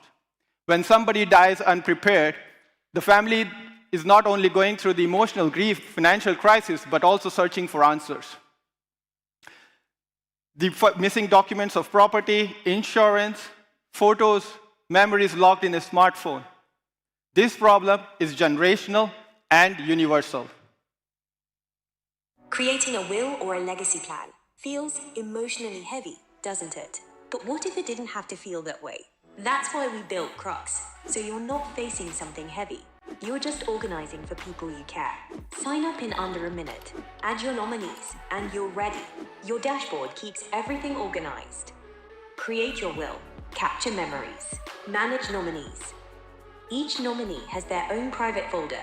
Beautifully simple, perfectly secure. Our AI, Vera, helps you create your will step by step in just a few minutes. When you're done, it's encrypted and reviewed by a solicitor, fully compliant with UK law. Store memories, leave time capsules, protect your story forever with bank-grade encryption, multi-factor authentication, and zero-knowledge security. Even we can't see your data, How we live matters, but how we leave matters too. Crocs. Be there, because you care. We have built a platform that humanizes legacy planning. The space is huge, 240 billion pounds of total addressable market, which is growing at 15% CAGR. We have already got 100+ early adopters from over 10 countries. We are part of Web Summit's Alpha Startup Program, Pegasus Accelerator in the United States, and IE Venture Lab in Spain. Free plan for everyone that removes the entrance barrier for our users, and they upgrade to paid plans naturally when they add more nominees, storage, and AI features. Right now, we are focusing on young families, single parents, first responders like firefighters, doctors, nurses. We are also exploring strategic partnerships with banks, insurance companies, and HR software to include Crux as part of their wellness program. Once our AI engine is fully scaled, distribution channels mature, and we start entering into bigger markets like US and India, our revenues are hitting 200 million pounds every year with healthy margins. We are not another will creation app. We are building an infrastructure for legacy planning.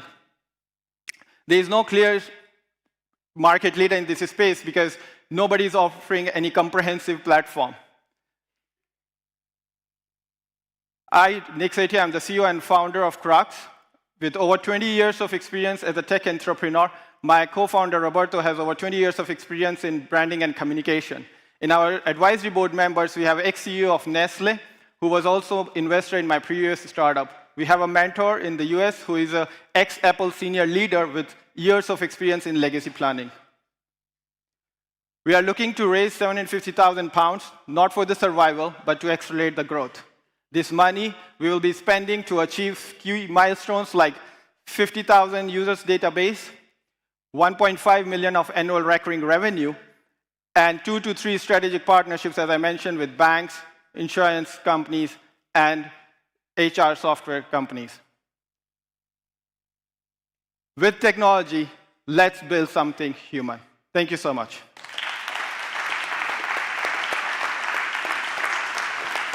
Q&A time. Thank you very much. This topic is not new. I've heard it a lot of times, and even in the Venture Lab, I think we've had several projects. The competition slide was really fast. So what is the innovation, and why you, and what are you doing better than the others? Right. It's a great question. Thank you. So as you know, that there are many companies who are helping you to create wills online, and it's a very cold transaction. What Crux is doing is it's providing you because as a human, we do not build wealth over a period of time, but we also build relationships. And when you're gone, the people who love you are the ones who are going through the grief, and they do not have access to a lot of memories which has disappeared with your phone. And that's where Crux is offering a comprehensive platform which not only takes care of your legal and financial, but also the emotional part, which is still missing from many applications. We allow people to add nominees, which means that you start and dropping your documents, pictures, memories, and these people cannot see anything until the unfortunate day comes. So that gives the access to all the information to your loved ones only when the time is right, not before that. Great pitch. My question is also on the competitor landscape. I understand that this solution is very market-based, no? So you were UK specific. Is the competitor landscape also UK specific, or how do you? The competition landscape was more global. So we had two companies from the UK, and the one was from the US. So the competition, as I said, again, is more on the will creation side and taking care, again, the cold transaction, just create the will. And people often even forget, there have been few people on our platform who are saying that they created a will before marriage. So if something unfortunately happens to them today, the brother and sister will receive everything instead of the kids and the wife. So with our AI tool, people can actually update the will as many times and as and when they want. And I understand the legal part is very important. That's what I was referring to specifically. Yeah, exactly. For the legal part, we have created the AI will, where people can create the will, and it gets approved by the solicitor. And it's not just the AI, so it's the technology plus the human intervention, where the solicitor is reviewing and making sure and giving you extra peace of mind that the will that you have created is fully legally compliant. Thank you. Thank you so much, Crux. Oh, yeah. 1, 2, 3.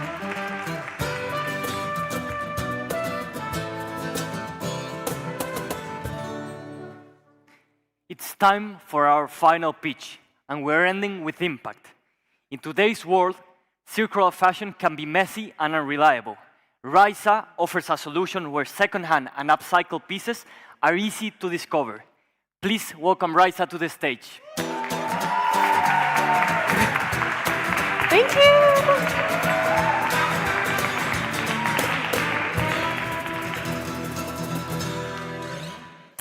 So I have been wearing secondhand clothes since I was a kid.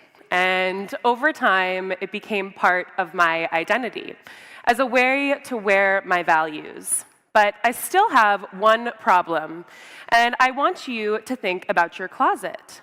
Maybe, like me, you find yourself wearing the same things over and over and over again. Actually, it's totally normal. The average consumer wears roughly 30% of what they own, and the rest sits in a pile of clothes we don't know what to do with. And when we go to deal with that pile of clothes, we are faced with guilt and decision paralysis, because the easiest thing to do right now is to throw it away. And that results in more than 92 million tons of textile waste every year, equating to 150 billion in lost textile value. So we asked, what if dealing with that pile of clothes instead was social, creative, and energizing? Meet Risa. We are changing the way the world thinks about clothes. On Risa, the sustainable choice is the sexy choice. You can ditch the guilt and decision paralysis and belong to a culture that celebrates reinvention. How does it work? We start with our offline channels, where you can bring your garments to an event, swap old for new, upcycle it on the spot, or shop unique one-of-one pieces. This translates directly to the Risa platform, where you can upload a garment. Our model detects materials and transformation ideas, and you can connect directly with an upcycled designer and turn it into something new, or you can sell it back to them as materials for their next project. Now, here's the thing. The global fashion space is changing, and consumers are turning to brands that reflect their values, like shopping unique one-of-one upcycled pieces. And major brands are getting in on this now. We're talking LVMH, and more than 6 upcycled collections dropped in London Fashion Week this year. The market tells the same story. Actually, the global circular fashion market is growing 3 times faster than the traditional retail market. We are targeting the upcycled segment, sitting at 9 billion, with Europe leading in market share. And we're targeting an 11 million SOM by year 5 that we got to through a bottoms-up approach. Now, the circular fashion space is heating up. Okay, we've got deals closing in the last few months by major investors like eBay, Google, and H&M. So, next slide. How do we make money? We have a pretty simple business model. We charge a transaction fee on the marketplace, and we generate event revenue as we go to market. This creates a network of users and seamstresses and designers that powers the future of Risa for brands. As we scale, we roll out SaaS for makers, generating recurring revenue, and we partner with brands for upcycled drops and collections. So there's competitors on the market. Our indirect competitors like Vinted and Wallapop, they have paved the way for us, normalizing secondhand, but they've missed the mark on culture, community, and trust. Offline alternatives like markets are fragmented, and there are 2 direct competitors in the UK and the US that have proven this model works. Risa is a first mover in creative transformation and a first mover in continental Europe. So we are early, but we are moving fast. We have been out in the wild talking to consumers and users and designers. Our prototype won us first place in Tech Venture Bootcamp, and we just had a wildly successful MVP launch called Reworked. This was described as electric. We brought together 12 of Madrid's top creators. More than 100 people came through, and we generated real GMV for our designers. This told us exactly how we need to go to market. We start with our community with circular fashion events. We nurture this community offline and online. We convert those users directly to the Ryza platform. And we scale city by city. In the first 2 years, we're focused on proving that this model works and building our community with a target break-even year of 3. And we're looking at a 5-year healthy EBITDA margin of 28%, rendering exits feasible. Impact is core to who we are. We are targeting directly avoiding CO2, extending the life of garments, and diverting textile waste, and empowering local circular fashion creators. And our team is the team to build this. We are a team of all women and LGBTQ+ builders across sectors like product, technology, marketing, fashion, and design. And we have countless volunteers here today, actually, that have been behind the Ryza mission. Now, we have enough clothes on this planet to clothe humanity for the next 100 years. Ryza turns what's forgotten into what's next. Thank you.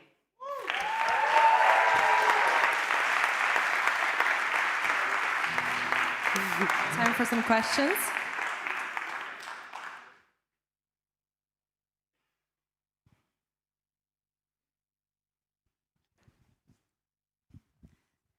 First of all, congratulations on the pitch, on the outfit, and I recognize the pattern from the photo, so really upcycled, really nice. Thank you. My question is, like, I'm also a big fan of upcycled, recycled clothing, but I believe with that type of designers, you're targeting a very niche market. So how the numbers are adding up and the value you're bringing for those designers also? Yeah, so in Madrid, we're already working with 10 designers, and actually more continue to surface to us. It's a very fragmented market. You see a lot of these designers exist on Instagram, but when you really start diving in, actually they exist everywhere. So we're using Madrid as our playground, but we know actually that most of these designers are in other cities like Berlin and Amsterdam, so we're working with ambassadors in those cities to scale after we test the model here in Madrid. It seems niche at the moment, but you actually see a lot of growth in this market. It's sitting at 9 billion globally, and Europe is sitting at 36% of that market share. So it's niche, but emerging, and we think that gives us a competitive advantage to be a first mover in this space. Thank you.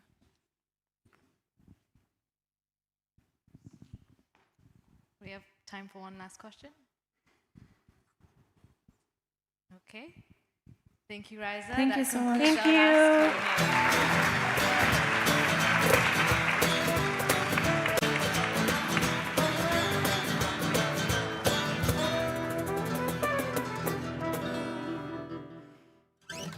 Congratulations to everyone. We've heard some incredible pitches tonight, and I'm excited to see who the winners will be. Now, the jury has a really tough decision to make, and they will follow Maria to deliberate. Thank you all for being here. That's all from our side. On behalf of Noah and Pari, we say goodbye, and it's been a pleasure to be your host tonight. And now, I hand it over to the great Jamie Clark, the Associate Director of the Center.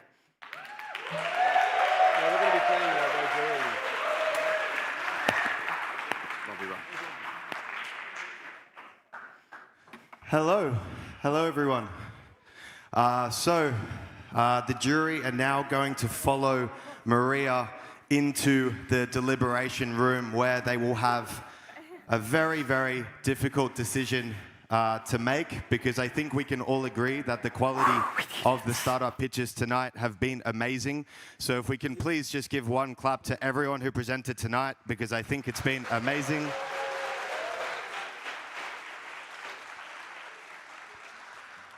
And there's so many people to thank, and I think later in the presentations we'll do that. But I would just like to welcome back onto the stage our 3 MCs, Mario, Parry, and Noah. Please give them a big round of applause.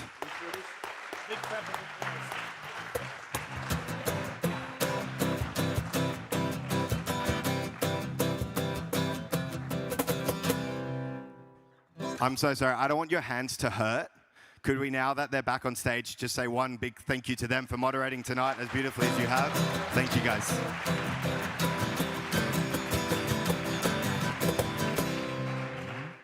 Thank you very much. Thank you. Thanks.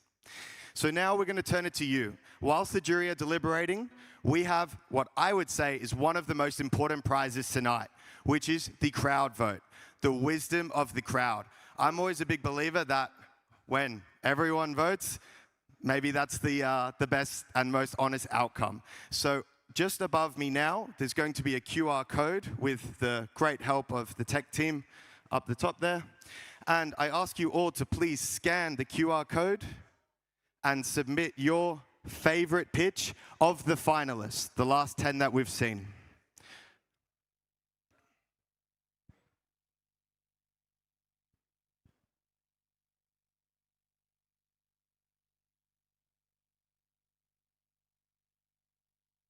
And I know it's a very big decision, but can you give me a thumbs up when you guys have all scanned the QR code? Thumbs up? No, not yet. We'll keep it up there then.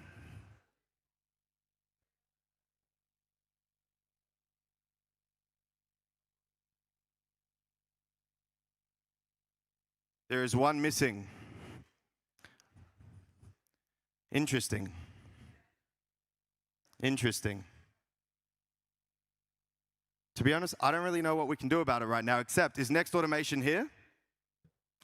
Could we please give a massive clap to Next Automation for being one of the best finalists that we have here? Do you want to stand up? We will try and fix the form, but in reality, I hope the applause make you feel like you're one of the crowd favorites, because I think you've got a good shot with that. So, we will be looking at this in the background, but in the meantime, please vote for 9 of the 10, and Next Automation will be grabbing beers in the next few hours. Just a quick thumbs up that everyone has got it? Perfect. And so in previous editions, I have, by coincidence, invited a very, very hungry entrepreneur, BBA student, onto the stage to ask for his opinion. And I would like to invite him back tonight onto the stage to ask him who his favorite was and why. If we could please welcome Ignacio and Slav. Slav's here, yeah.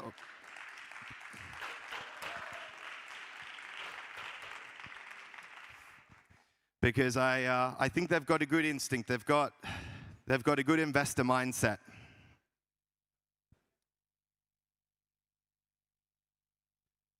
Thank you very much. Thank you very much. So could you just quickly introduce yourself with your name and what you study? I'm Ignacio. I'm in BBA, second year. Thank you very much. And yourself? Yep, I'm Gabriel Campos, and I am a second year BBA. Cool, BBAs. And what was your favorite startup pitch tonight, and why? Well, all of them have been great. Once again, Venture Day never fails to surprise us. But in my opinion, the best one was Spidey Tech. I don't know, where are you guys? Back there, yeah.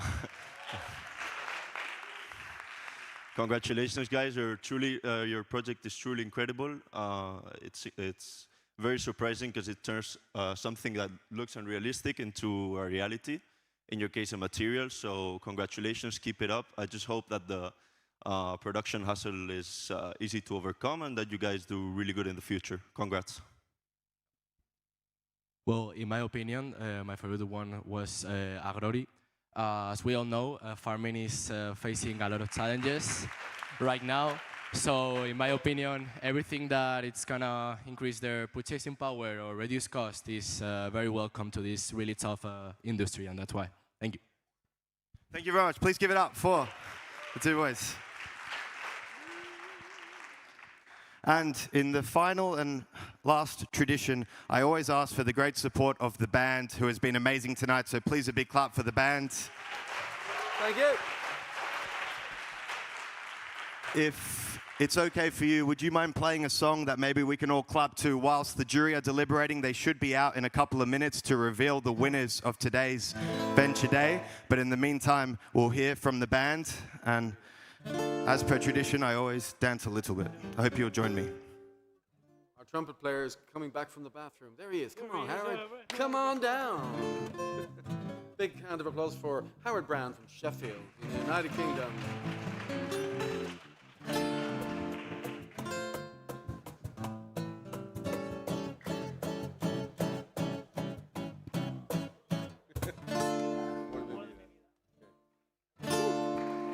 Let's, a song we'll clap to. 1, 2, 1, 2, 3. Amor de mi vida, Lord knows I need you.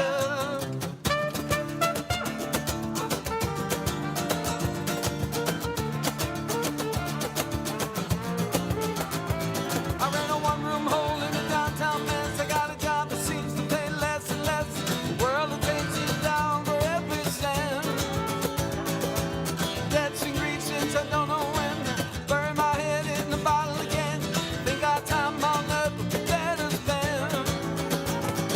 Oh, every time I think I reach my limit, like a roulette wheel, you make me spin it again and again and again and again. I'm more than me vida, Lord knows I need you. You're the only thing that makes any sense. I'm more than me vida, anything to please you. You're the one to save me from myself.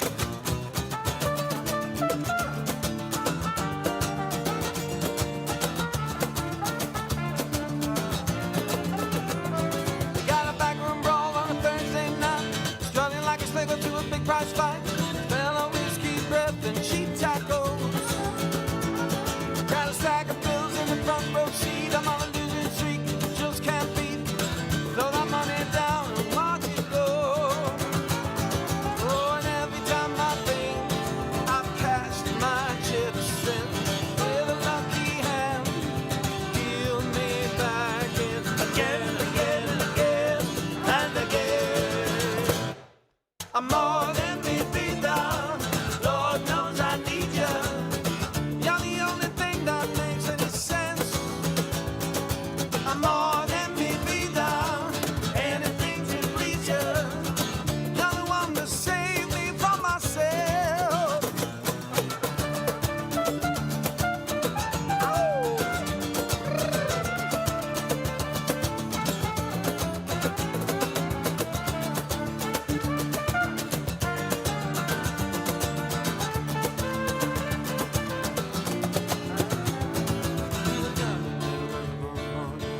Build it slowly to a bitter rush.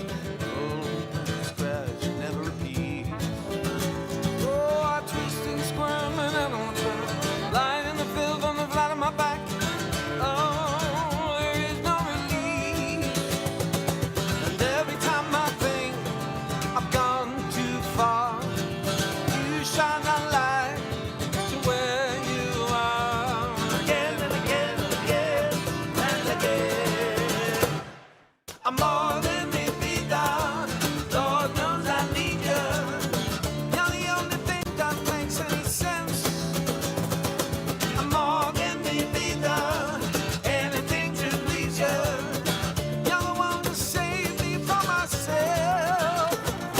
I'm more than me vida, Lord knows I need you. You're the only thing that makes any sense. I'm more than me vida, anything to please you. You're the one to save me from myself.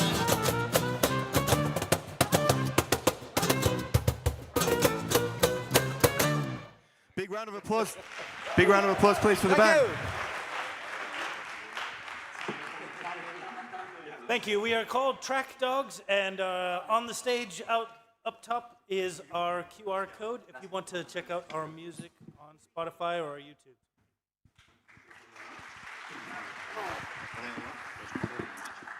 How many years have you guys been coming here?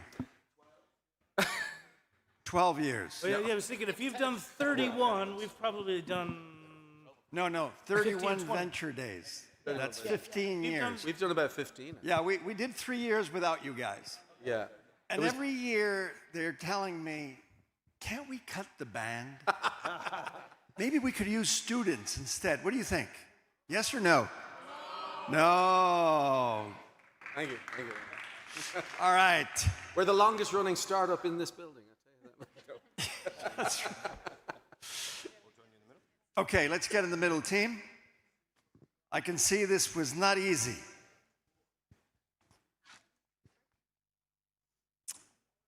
Who wants to start? Yeah, we'll give the number 2 to Maria here. Does everybody know Maria? Everybody know Maria? Maria is a recent addition to our department. Everybody remember Anik? Yeah. Yes? Well, Maria has replaced Anik, who after several years has left us to do bigger and better things, hopefully. But you're going to be seeing a lot of Maria next year, those of you doing the Venture Lab again in January. And Chris is also a new addition. Let's give her a big hand.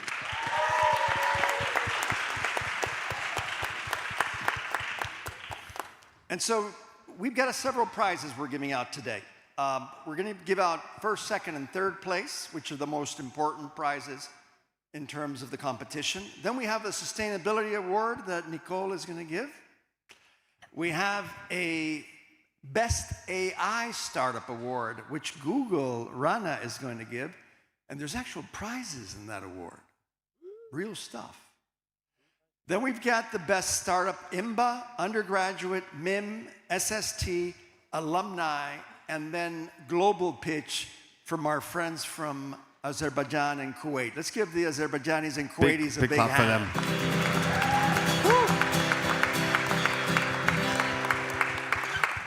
Wallah, wallah. All right. And then we got the crowd vote. And then we have the crowd vote. We have the crowd vote indeed. That's Jamie's favorite. I think he came up with the crowd vote. All right, so let's start. Maria, you're going to tell us third place. Can we have a Drum roll, please. Drum roll, please. So the third place goes to Agrari. Congrats.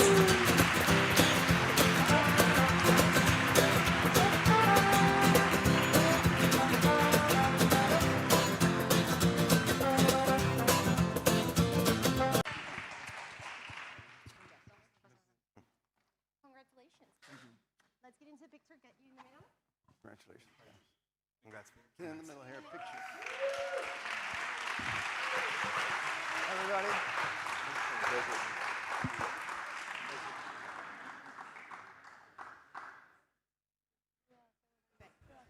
Thank you, Agrari. All right, thank you guys.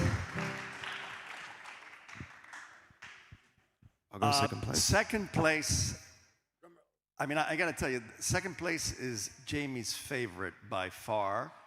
And when I saw it, I was like, wow. You know, it was an amazing decision for the committee that decided on the finalists to pick this team. But I think all of you loved them as well. In second place is Nadion.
Okay. And now for first place. Now, I always say that entrepreneurship is about passion and persistence. And this team has got to get the award for persistence as well. This guy, I mean, he didn't try. He tried very hard. And he made it. Ladies and gentlemen, the winner of this year's Venture Day is Spidey Tech.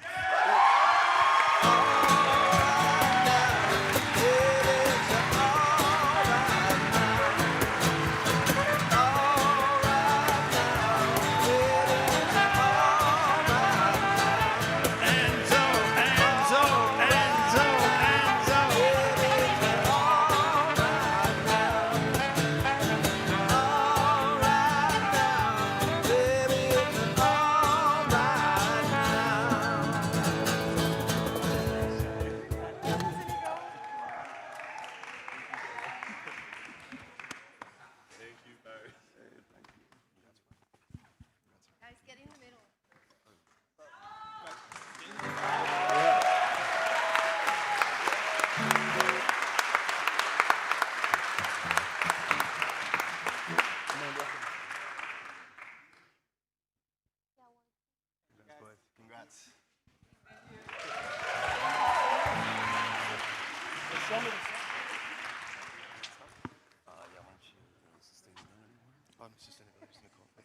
Nicole. No, that's Nicole. Oh, you got I it. have a mic. Okay, cool. Hi, I'm Nicole Rosso. I'm the Director of Sustainability, and I just want to say, first of all, wow, I am so inspired by this day, by your creativity, ingenuity, passion, perseverance. It's been incredible. Congratulations to everyone today. Sustainability is at the heart of everything we do at IE, so sustainability startups really embody our mission of fostering positive change. And this was not an easy decision, but we decided that the most sustainable startup is Spidey Tech.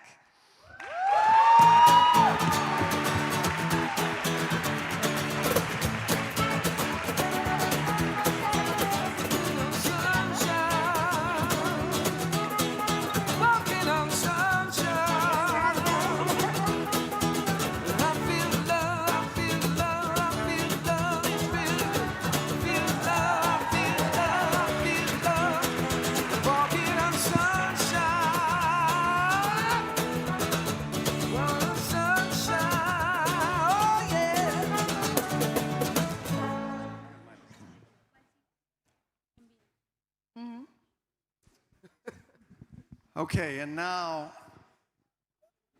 Christina is going to give the Best Startup Award for IMBA. Okay, so the best startup for the International MBA is Isana.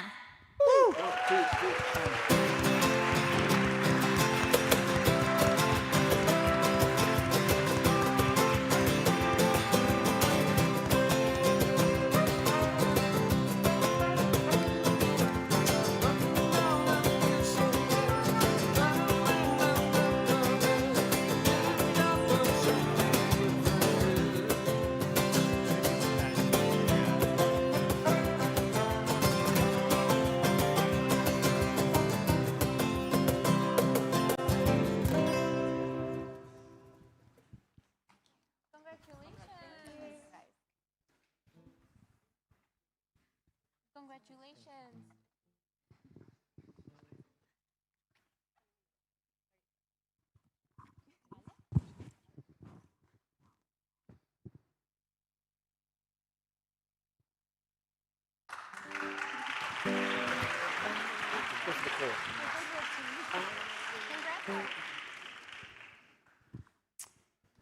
All right, the next award is for the Best Startup Undergraduate.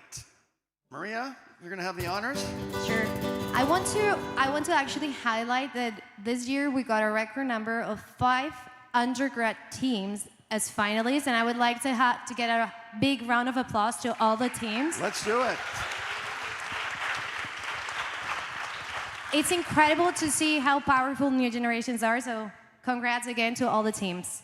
But for this year's Venture Day, the winner of the Best Startup Undergrad goes to Baby MB.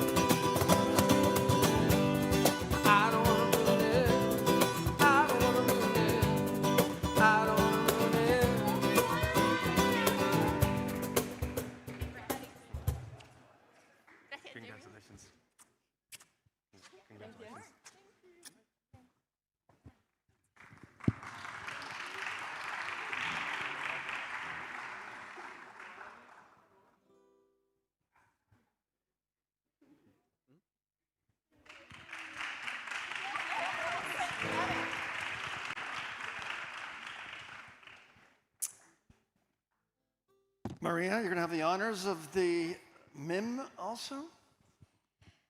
Well, I actually think Cristina should have this honor because she was previously the Master Management Manager, so I think this is a special prize for her. So the best startup for the Masters in Management is Quant Plutus.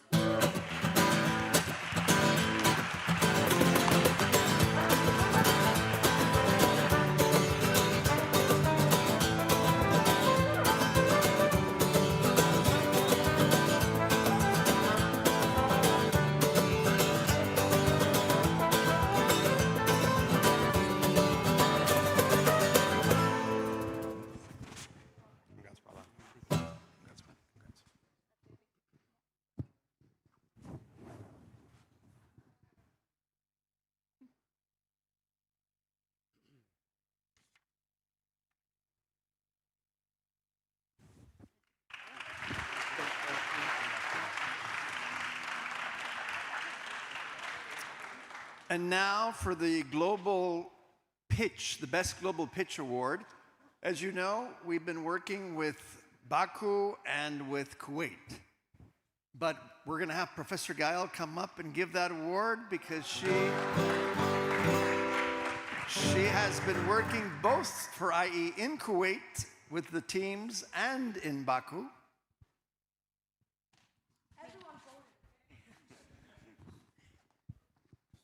I know who it is. I love you all. You were all fantastic, and the fact that you're here today means that you're all incredible, and you've done so much progress. Without further ado, okay, brilliance! 3, 1, 2, 3.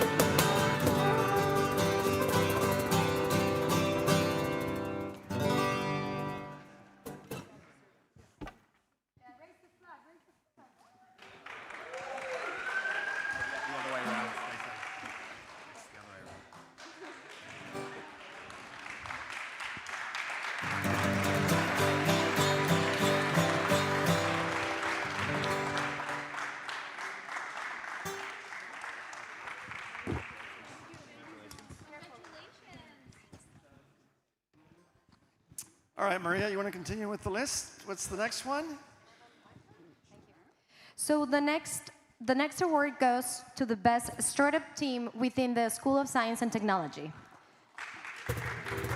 This year's winner is 1LP.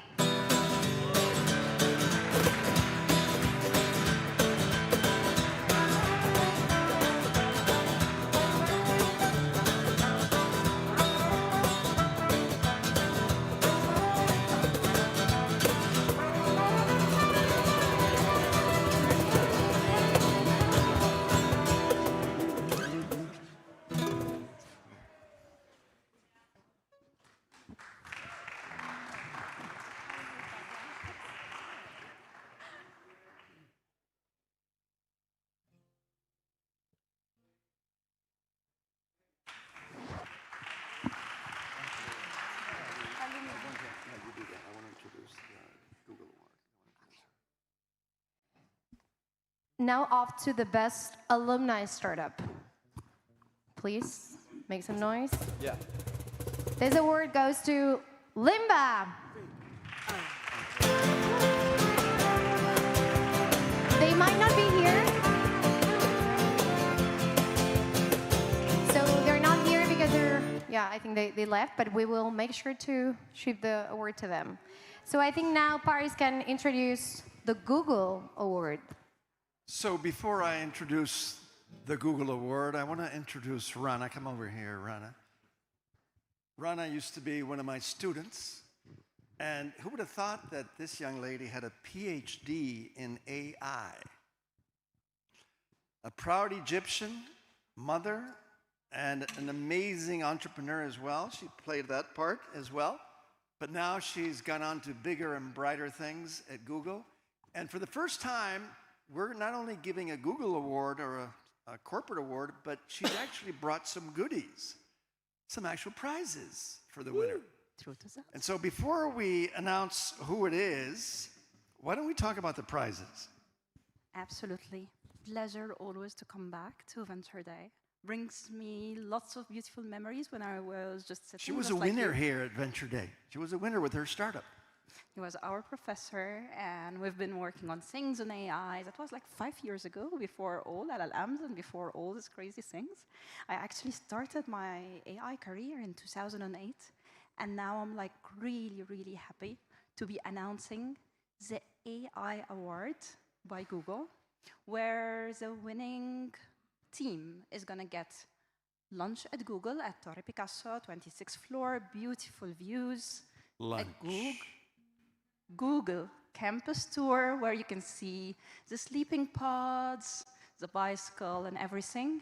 But the most important part, 4 hours of mentoring with a Google engineer who's focused on startups. And the winner is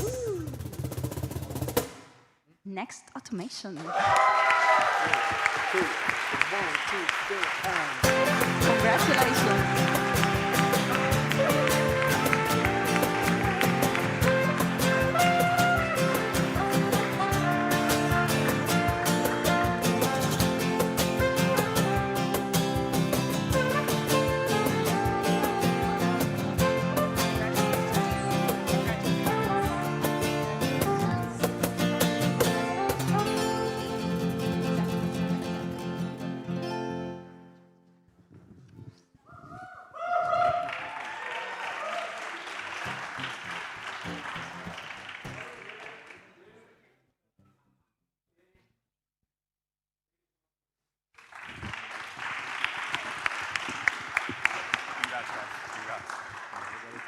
Yeah, we got to talk. Yeah, who's the winner? I don't have the. Proud of Last one. All right, well, it is an absolute delight to give the final award for this evening, which is the crowd vote, which is the wisdom of the crowd. And I'm delighted to announce tonight's winner, is, just a little bit of a drum roll, is Agrori.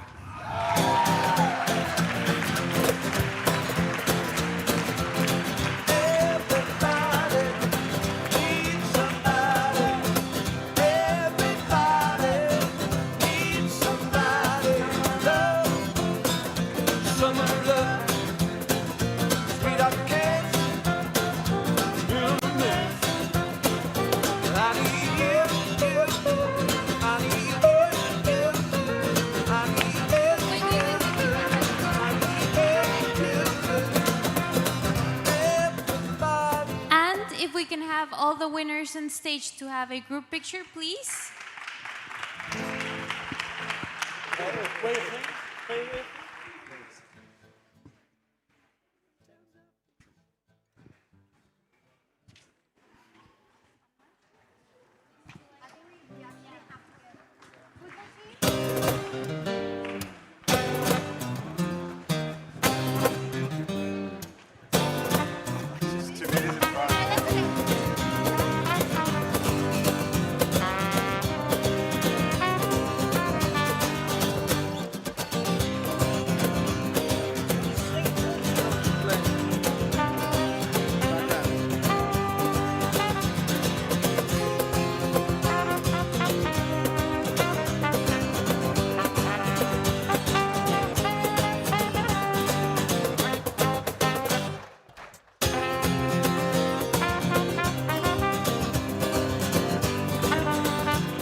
Okay, before we break out, just a couple of words I'd like to say. I want to thank everyone on our team. I want to start by thanking all the students that participated today. Let's give them a big hand, please.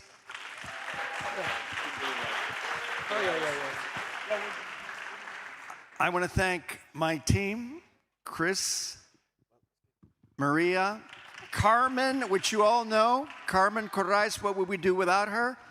And a special thanks to Jamie.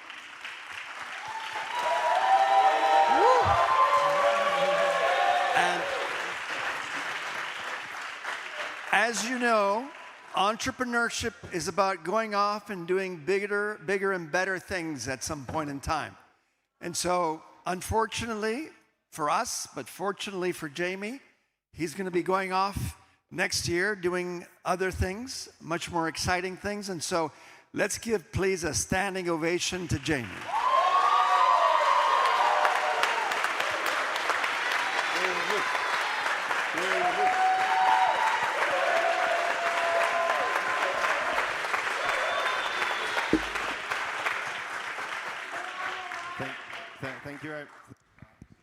Thank you very much. I just want to say, that's really touching, and this moment is very impactful to me. To be honest, I have the easy job. I just show up and talk and get to meet with amazing entrepreneurs, founders, investors, and I'm so blessed.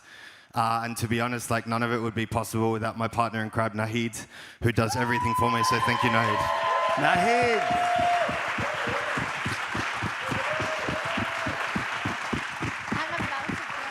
So thank you, Nahid. Okay, and then our final hand, please, to the amazing jury that we had today.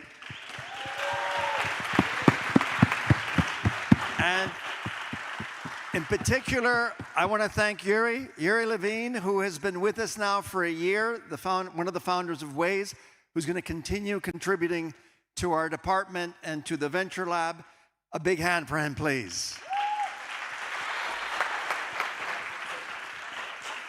All right, let's get some drinks and food. Thank you.